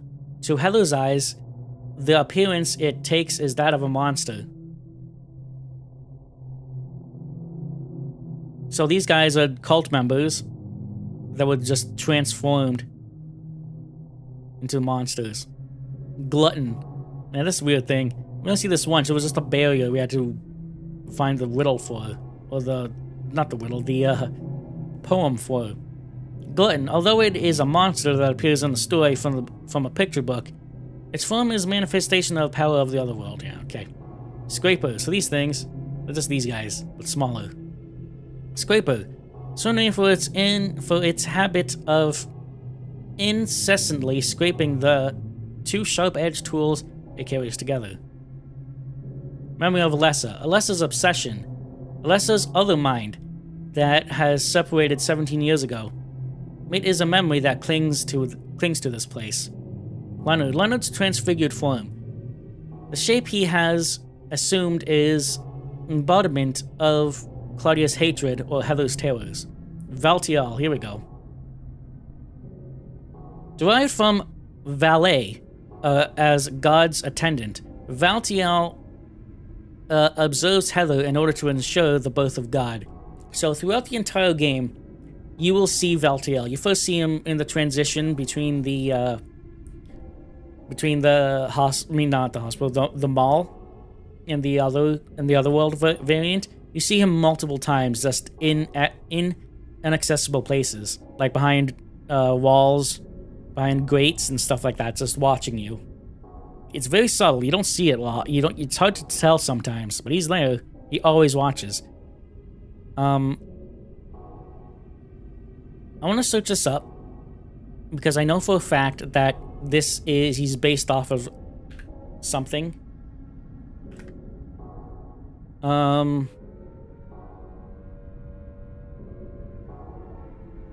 He is based off of something. I think it's...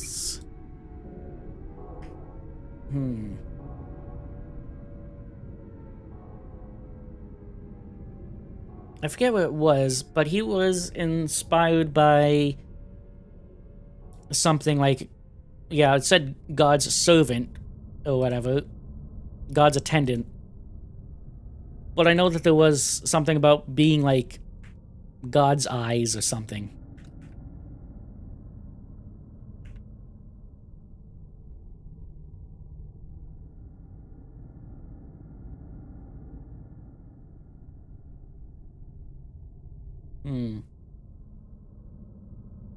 I don't know.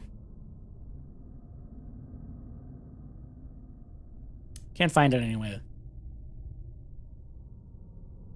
When Valtiel drags Heather away, the game over, he's pretty much there to save... Yeah. Valtiel's the one that drags you. I think Valtiel those game over screens only happen once you get to Silent Hill. It doesn't happen anytime prior to that. The God. As a result of being borrowed from Claudia's room, its form is close to the image of God she believes in, that of Alessa. Song 3 ending and theme song analysis. Alright. After God was dead, after Heather has defeated the monster, all of her stress and tension seems to loosen up at once, and she breaks down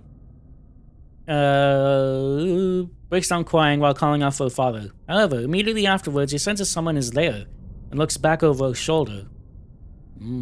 After this, Heather returns to where she left Douglas and cheerfully discusses how her assumed name is no longer necessary. Heather kicks the monster in the head and puts a torch behind her. Valtiel is already nowhere to be seen.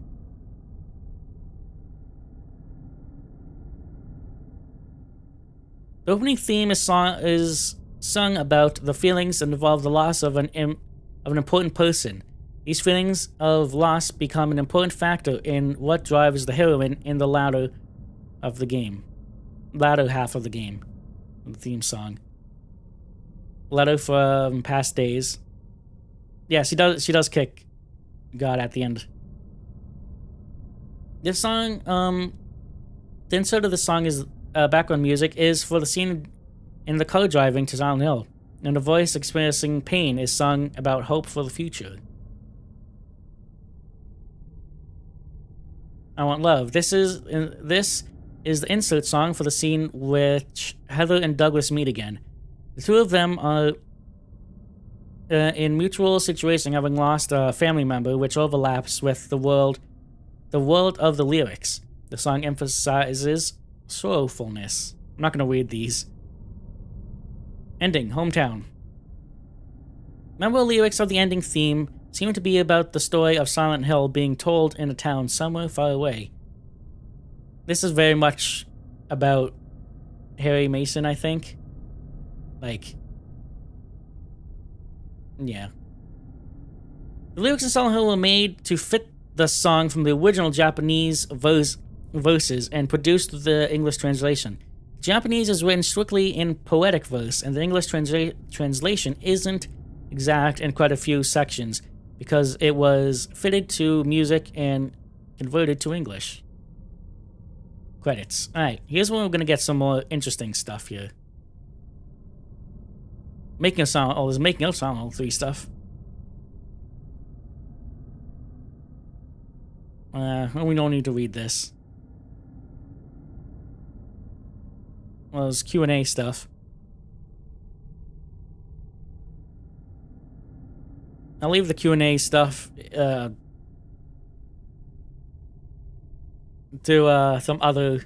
If you guys could go look it up if you want. Oh, here's the puzzle. But we're just here for lore. Tarot cards appear in Silent Hill 3 as a key item that opens the final door. The truth is that these cards hint at characters that appear in the game, although the origin is shrouded in mystery. Tarot cards have been given profound significance since ancient times and have come to be used for fortune-telling. In order to decipher the Silent Hill series, this section will introduce keywords and liken them to corresponding cards from the tarot. Alright, this is going to be interesting. 0, the Fool, Heather. A summary of the reincarnations of Heather, who has memories of 3 people.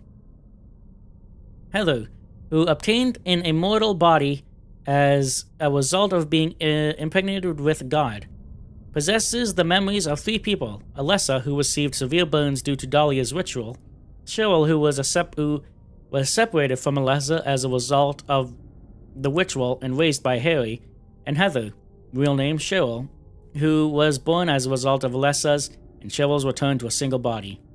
The dialogue and events that take place in the game should become easier to understand if a summary of these facts is arranged. At the final stage of the game, the memories that Heather recovers are reflected in the other world.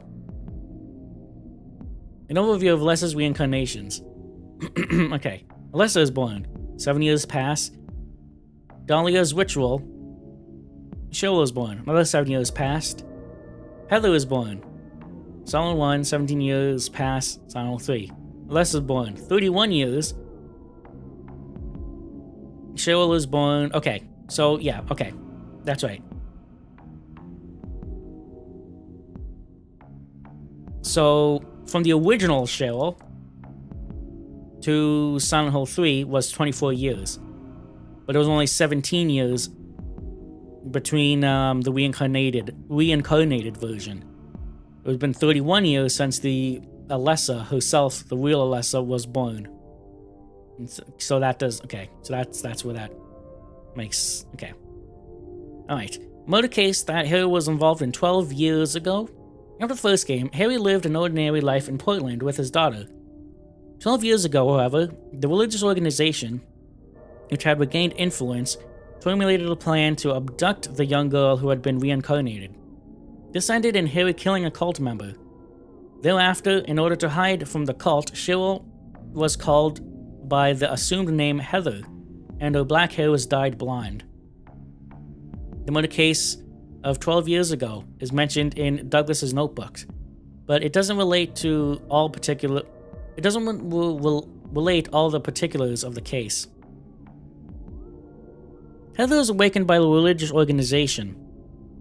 Equals Alessa's abilities. Heather, the protagonist of Silent Hill 3, is a reincarnation of 2 young girls who appeared in Silent Hill, Alessa and Cheryl. This girl, who carries God inside her body as a result of blah blah blah, assumed the alias and dyed her hair to conceal her whereabouts. However, 17 years later, because her body had matured enough for her to take on the role of a mother, her existence was perceived by the religious organization. One can think that Vincent's line, "The time has come," also signifies the fact that Heather's body has matured as the Mother of God.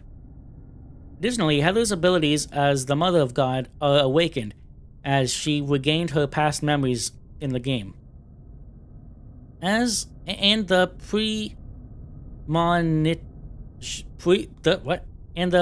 premonition of this is already apparent even in the bad dream that immediately follows the opening. What becomes the scene of the beginning of her nightmare is the amusement park that also appears in the latter half of the game. One can think that Heather is endowed with precognitive abilities that this dream was warning her that she sent to herself. At the beginning of the game, the scene at the amusement park is a premonitory dream. It warns of the dangers that is imminent in Heather's future. The Fool card in the game suggests Heather. This card means departure, but potentiality, and recklessness. I think that her recklessness in fighting against Claudia, and in a certain sense, her genuineness are applicable to the Fool. Heather's age varies depending on interpretation. Telephone, 24 and 31. The voice of the phone from the hospital locker blesses Heather for 24 and 31 years old. If one adds her 7 years as Cheryl to Heather's true age of 17, her age becomes 24. And if one adds her 7 years as Alessa, her age becomes 31. The true nature of the voice's owner is shrouded in mystery. Birthday card. We do see a birthday card. 14 plus 7 plus 17 equals 38. 14. The first number is the period before, here. Is the period before Alessa returned to a single existence in the first game. 7 is the period before Cheryl returned to a single existence, and 17 indicates the length of time Heather was alive after the two girls returned to a single existence. Good God, this is a lot. A puzzling numerical formula is written on the birthday card of the hospital. Douglas's note, 1724.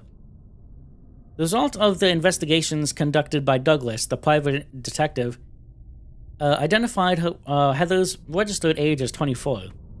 One can infer that Harry raised Heather as a child he found 7 years before the first game. In other words, that he raised her as Cheryl. Cheryl would be 24 right now. She never got reincarnated. Makes sense? Makes sense. Alright.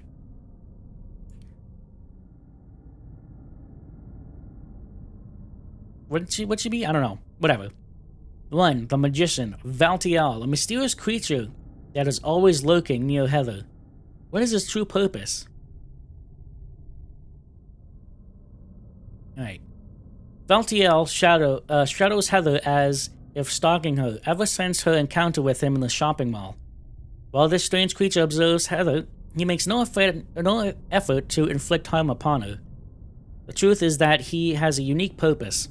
The role he plays, which enters into the game. The fact of the matter is that the religious tradition of Silent Hill, Valtiel is a saintly being corresponding to an angel. Concerning the complex and profound reason for existence, let us consider such things as his design and behavior from various angles. Whenever there is a shift to the other world, Valtiel appears before Heather. It could be said that this being is a guide to the other world. First encounter in the shopping mall's elevator. This is after Heather was found for the first time. Watcher. To ensure the protection of the unborn deity, he watches Heather, Mother of God. Since the name Valtiel means attendant, by the way of the English word valet, his existence as an angel is derived from the suffix "el." In short, he is the being that attends to watch over God for the purpose of carrying out his duty of watching and protecting the mother until the time comes for God to be born. He does not harm Heather. Veltiel persists in watching Heather in the church near the endgame. I don't see him here. Claudia assumes the role as mother and takes the necessary steps to birth God. Messenger. An angel in the town's religious organizations that governs the cycle of rebirth. He appears as a symbol of the otherworld. Veltiel's intentions have little to do with Heather. His concern is primarily with the god that sleeps inside her. It can be thought that in order to restore God to this world, every time Heather, Alessa, dies, he is the one responsible for resurrecting her many times over. Additionally, the valve handle that Veltiel turns with his left hand represents the idea that God could be reborn any number of times, which can be thought as having a significance to the basis of the sect's doctrine. If Heather should die, Veltiel takes actions to resurrect Mother of God. In many places, Veltiel is seen turning a handle, which signifies Circle of Rebirth. He's right there. That's near the very end. That's right. I believe right to the left here is the final door before the boss fight, final boss. Deciphering the meaning and hidden designs of the being that ties together the three works of the series. The long-standing religious tradition of Silent Hill, Veltiel is worshipped as a being that is close to God. And so, even in the previous works of the series, Veltiel has appeared in different forms. In other words, this is why Veltiel ties together various events that have taken place in Silent Hill. In the case that any event transpires in Silent Hill in the future, Veltiel may appear again before players in another form. You see that right here? Veltiel is worshipped as being that close to God, and even so even in previous works of the series, Veltiel has appeared in different forms. Noting the significance of Veltiel's design, the relevance between the three works become clear. Ceremonial robes from Silent Hill 1. In the school's other world, a number of body-shaped figures can be seen. If one looks closely, it becomes clear that there is something similar about what God, my throat. What the figure is wearing. What looks like a body bag is actually a ceremonial robe of the town's religion. This robe is modeled after the appearance of an angel from Silent Hill's traditions, namely Veltiel. The rags, typo, figures appear to be wrapped in are actually ceremonial robes. Look at that. Look at that. That's freaking insane, man. So from the very first game, these robes were modeled after the appearance of an angel from Silent Hill's traditions. So these robes are modeled after Veltiel. You can see the resemblance there. Veltiel was there since the very beginning. Pyramid Head. What? Pyramid Head? One notable connection between Pyramid Head and Veltiel is the fact that they both stalk the protagonist persistently. If the helmet conceals Pyramid Head's face were to be removed, it would become apparent that the design of the two are surprisingly similar. When the Executioner's outfit that Pyramid Head was designed, it was modeled after Veltiel, an angel from the indigenous religion. Pyramid Head's gloves are very similar to Veltiel's. If you look at Veltiel and Pyramid Head's clothing, it's hard to see here. I could pull up another image somewhere. Pyramid Head and Veltiel wear the exact same robes. Their body is nearly identical. At the back of Pyramid Head's garments, of the garment Pyramid Head wears, there is a mask where the cloth is stitched together, which is also shared characteristics.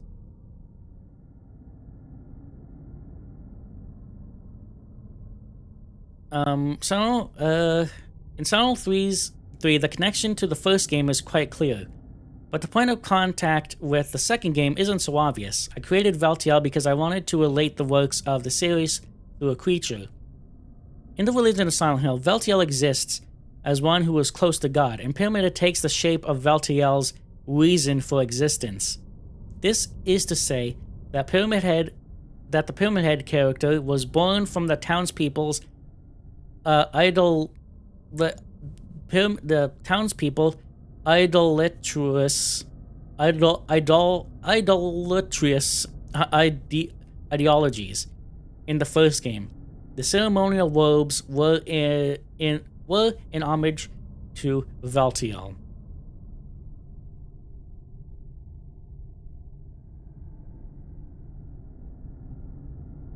I'll show off in a second here.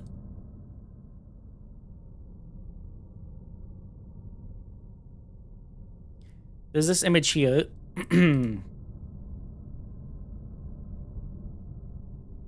I'll pull it up.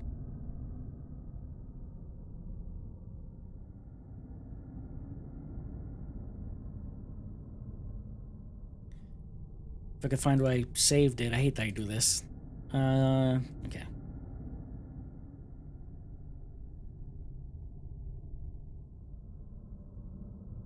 Wow, massive. Okay, well that's actually fine. You see that? Look at that. They're the same. So while Veltiel and Pyramid Head are not the same creature, they're both. Pyramid Head is supposed to resemble the god's angel.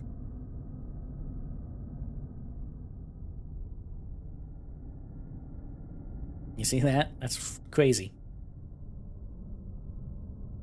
The hands.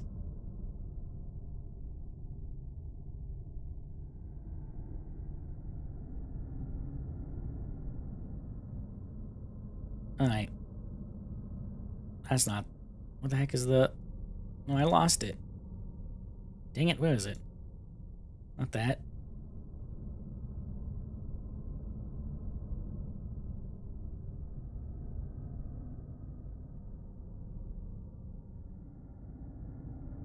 No, that's not the picture. That's the Maria Easter egg. That's not it. That's not it. I had it somewhere. Not that. Not that. Not...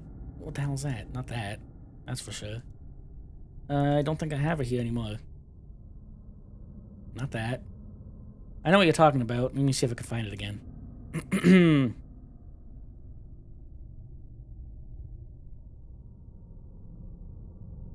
I have it somewhere.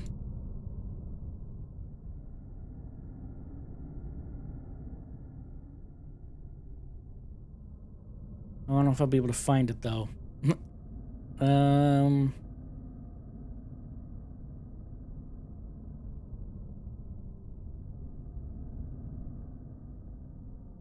No, this one. I found it. It's, give me a second. This one. See these robes they're wearing? Those robes were, the cult made these robes to be based off of the, Veltiel, which is right there. See? And considering Pyramid Head was also based off of this image from James being scared by it, Pyramid Head also has Veltiel's appearance. It's all connected. It's crazy. It's crazy, man.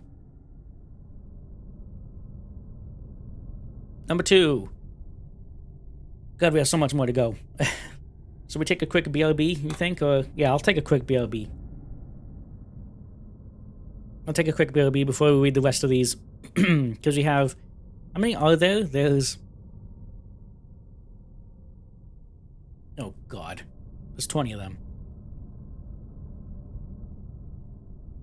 So yeah, we'll take a quick BRB before we read some more of these.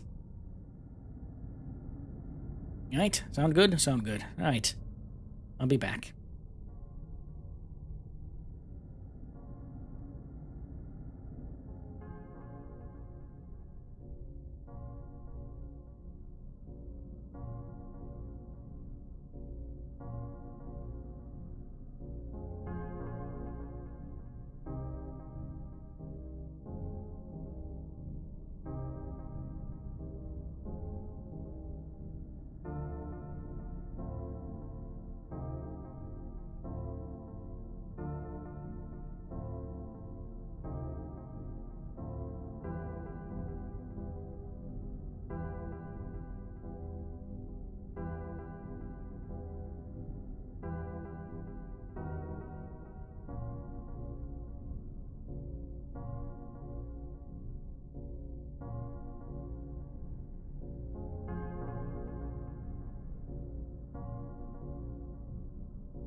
Hello, hello, I'm back.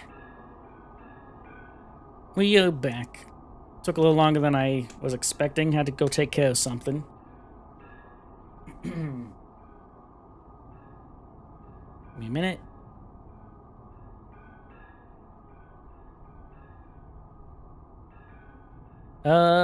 One second. I lost my freaking earbud.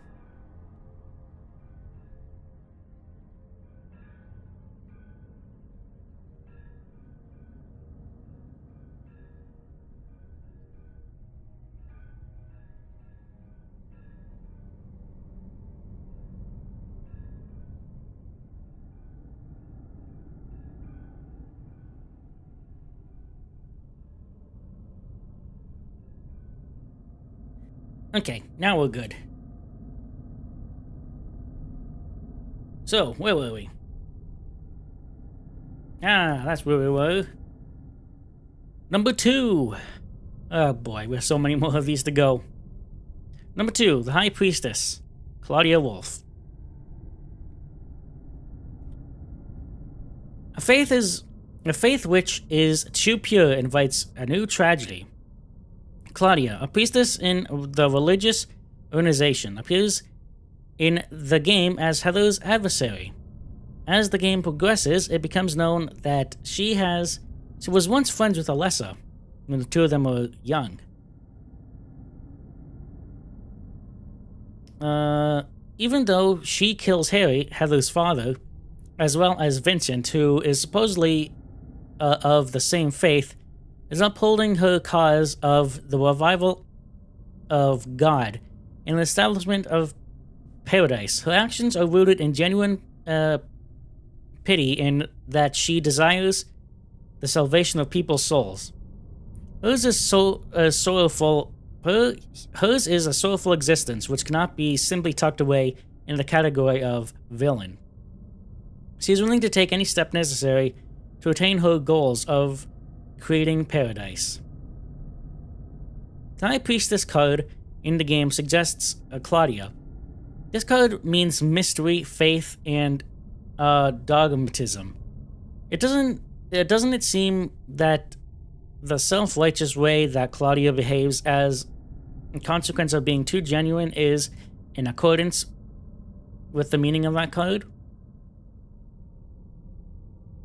An unhappy connection with Leonard, her father, which is the cause of her self-righteous personality. The one who guided Claudia to the town's indigenous religion was her father, Leonard.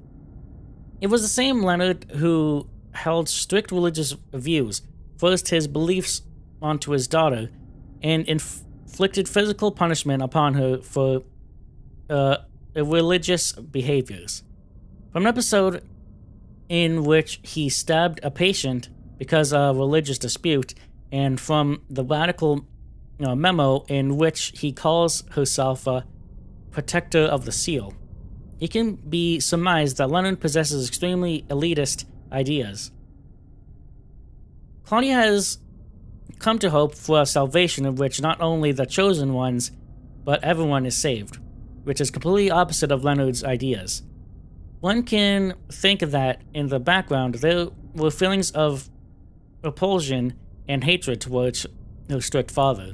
Leonard's strict attitude towards Claudia on the phone indicates the extremist nature of his pity. That's not pity, that's piety. Vincent seems to have witnessed the physical punishment inflicted upon Claudia by her father. Could Leonard's violence have been well known even inside the religious organization?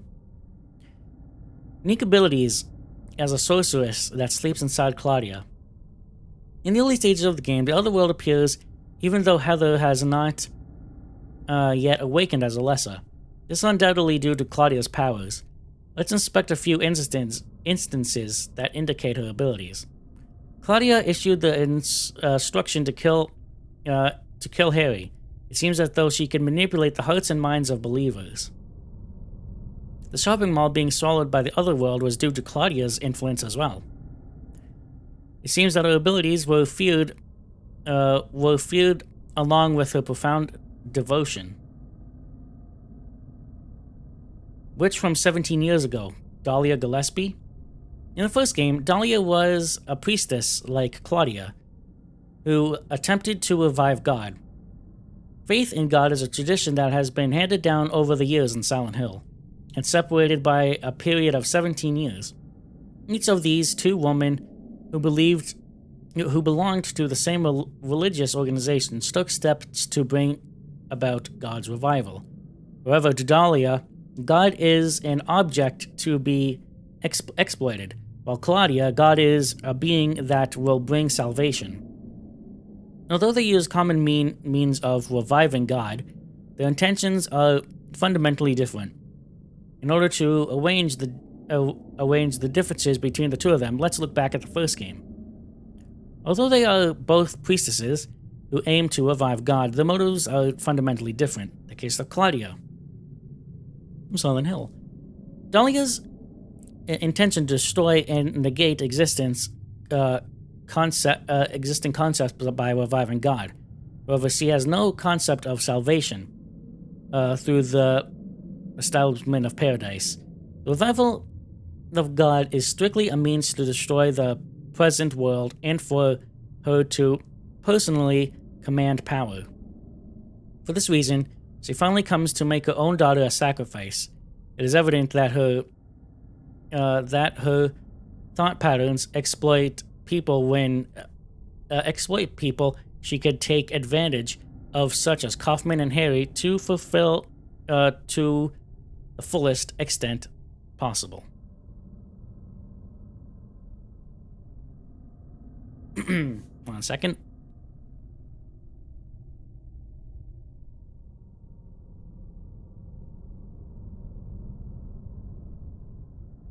Through the entire game, Dahlia never speaks the word salvation. Case of Claudia.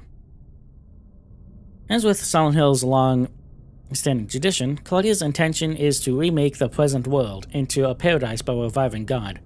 Because of her experiences during her childhood, she perceives the world as being full of suffering, and in order to save everyone, she attempts to create paradise. And so one can think that for everyone to be saved, some sacrifices like Harry and Vincent are unavoidable. A genuine faith is the cause of her actions, and she has no intention to try to exploit God. The Empress, Alessa. Suffering of a young girl who is unable to die as a result of being impregnated with God. Alessa attempts to release Heather from the suffering that God would surely cause her, ever since she was born. The original Alessa had unique abilities. The direct cause of her undying state is the seed of God that was implanted within her by the means of a ritual that Dahlia conducted in order to bring about God's descent.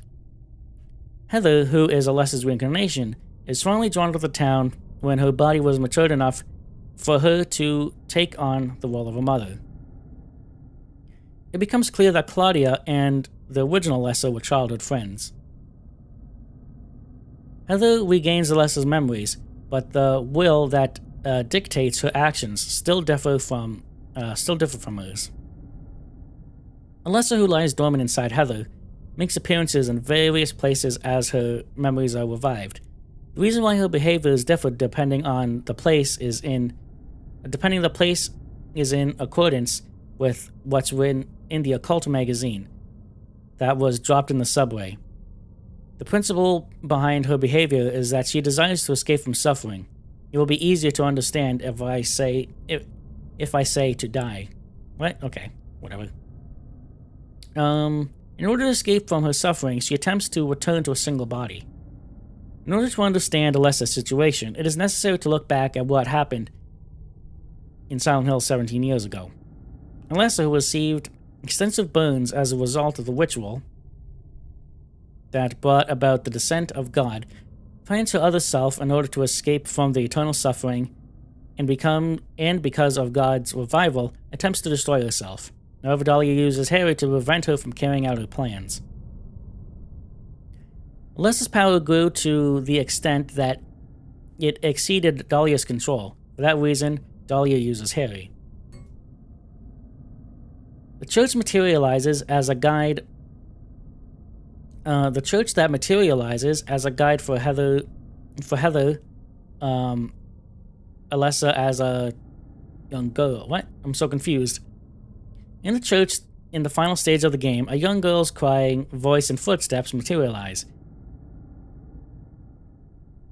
As well as a map that resembles, that's reminiscent of a childlike scribbling.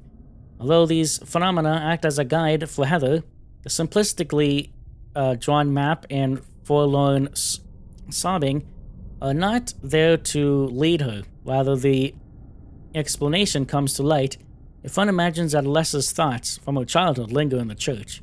It may be that the younger version of Alessa, who was teased and called witch, is wandering around aimlessly about the church. While Alessa that appears at the amusement park is an entirely different person. If it's the younger version of Alessa that from before she encountered the fire, then there is no need to destroy herself. It was suffering from the pain. In this way, one can imagine that Alessa's purpose and the form that she takes differs greatly depending on the place. Footsteps walk along the corridor, accompanied by the sounds of sobbing. They're most likely not showing Heather the way, but simply wandering aimlessly about the church. A map that is drawn with childlike simplicity.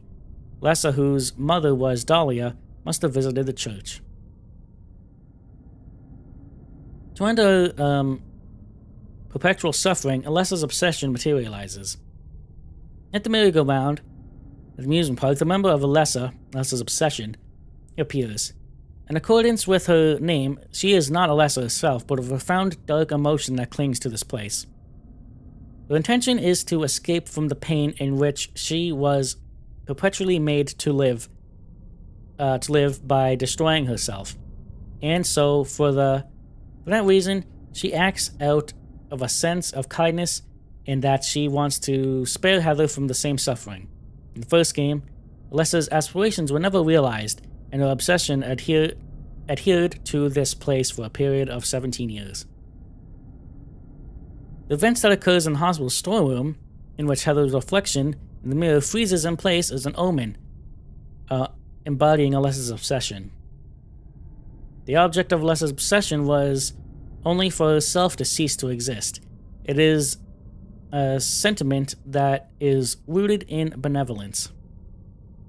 The fact that she comes to attack many times over with different weapons indicates the depths of her suffering.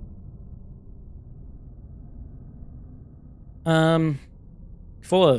The Emperor. Visual concept. I think, you know what? Since it's already 12 o'clock for me, I think I'm going to read this last one here.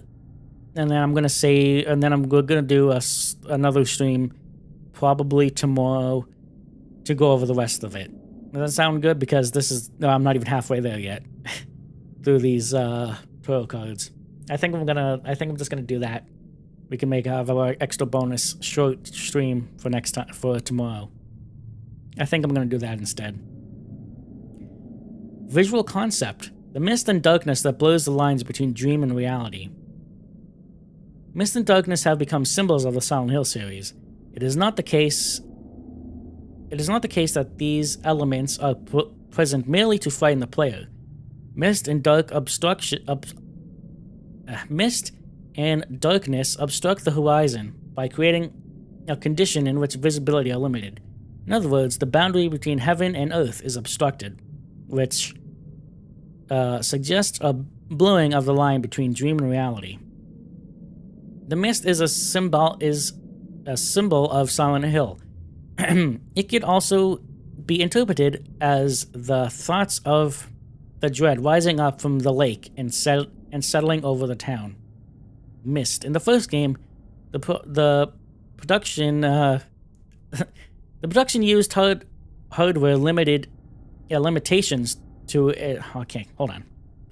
In the first game, the production used hardware limitations to an advantage. Darkness. The darkness that derives from one's field of vision evokes an instinctual terror. While on one hand, elements such as mist and darkness are plainly visible, when these elements are presented, production design is included even in technical effects. Can't even read now. For example, the noise that produces a sense of reality and atmosphere expresses the grittiness of a psychological aspect involved and heightens the intensity in the accordance with the progression of the story. Additionally, if one pays attention to the camera work, one might notice the way it shifts to the protagonist's point of view at times to express a sense of confusion and anxiety. In the first game, from the outset, the camera position moves freely and it draws in the player. The purpose of this effect is to eliminate any CGI-ness, but also manages to disrupt the player's psyche. A demo scene from Silent Hill 2 that makes use of particular slanted point of view. It indicates the mental state of the characters that appear in the scene. 5. Hierophant. Key items. Alright. So I think I'm going to end it off here. I will come back tomorrow where we will read more of this. Because I'm only on 5 and we have... There's 22 in total. My God. So... No, there's 20 in total. So it's going to be a while, but... we read most of the book. We read everything.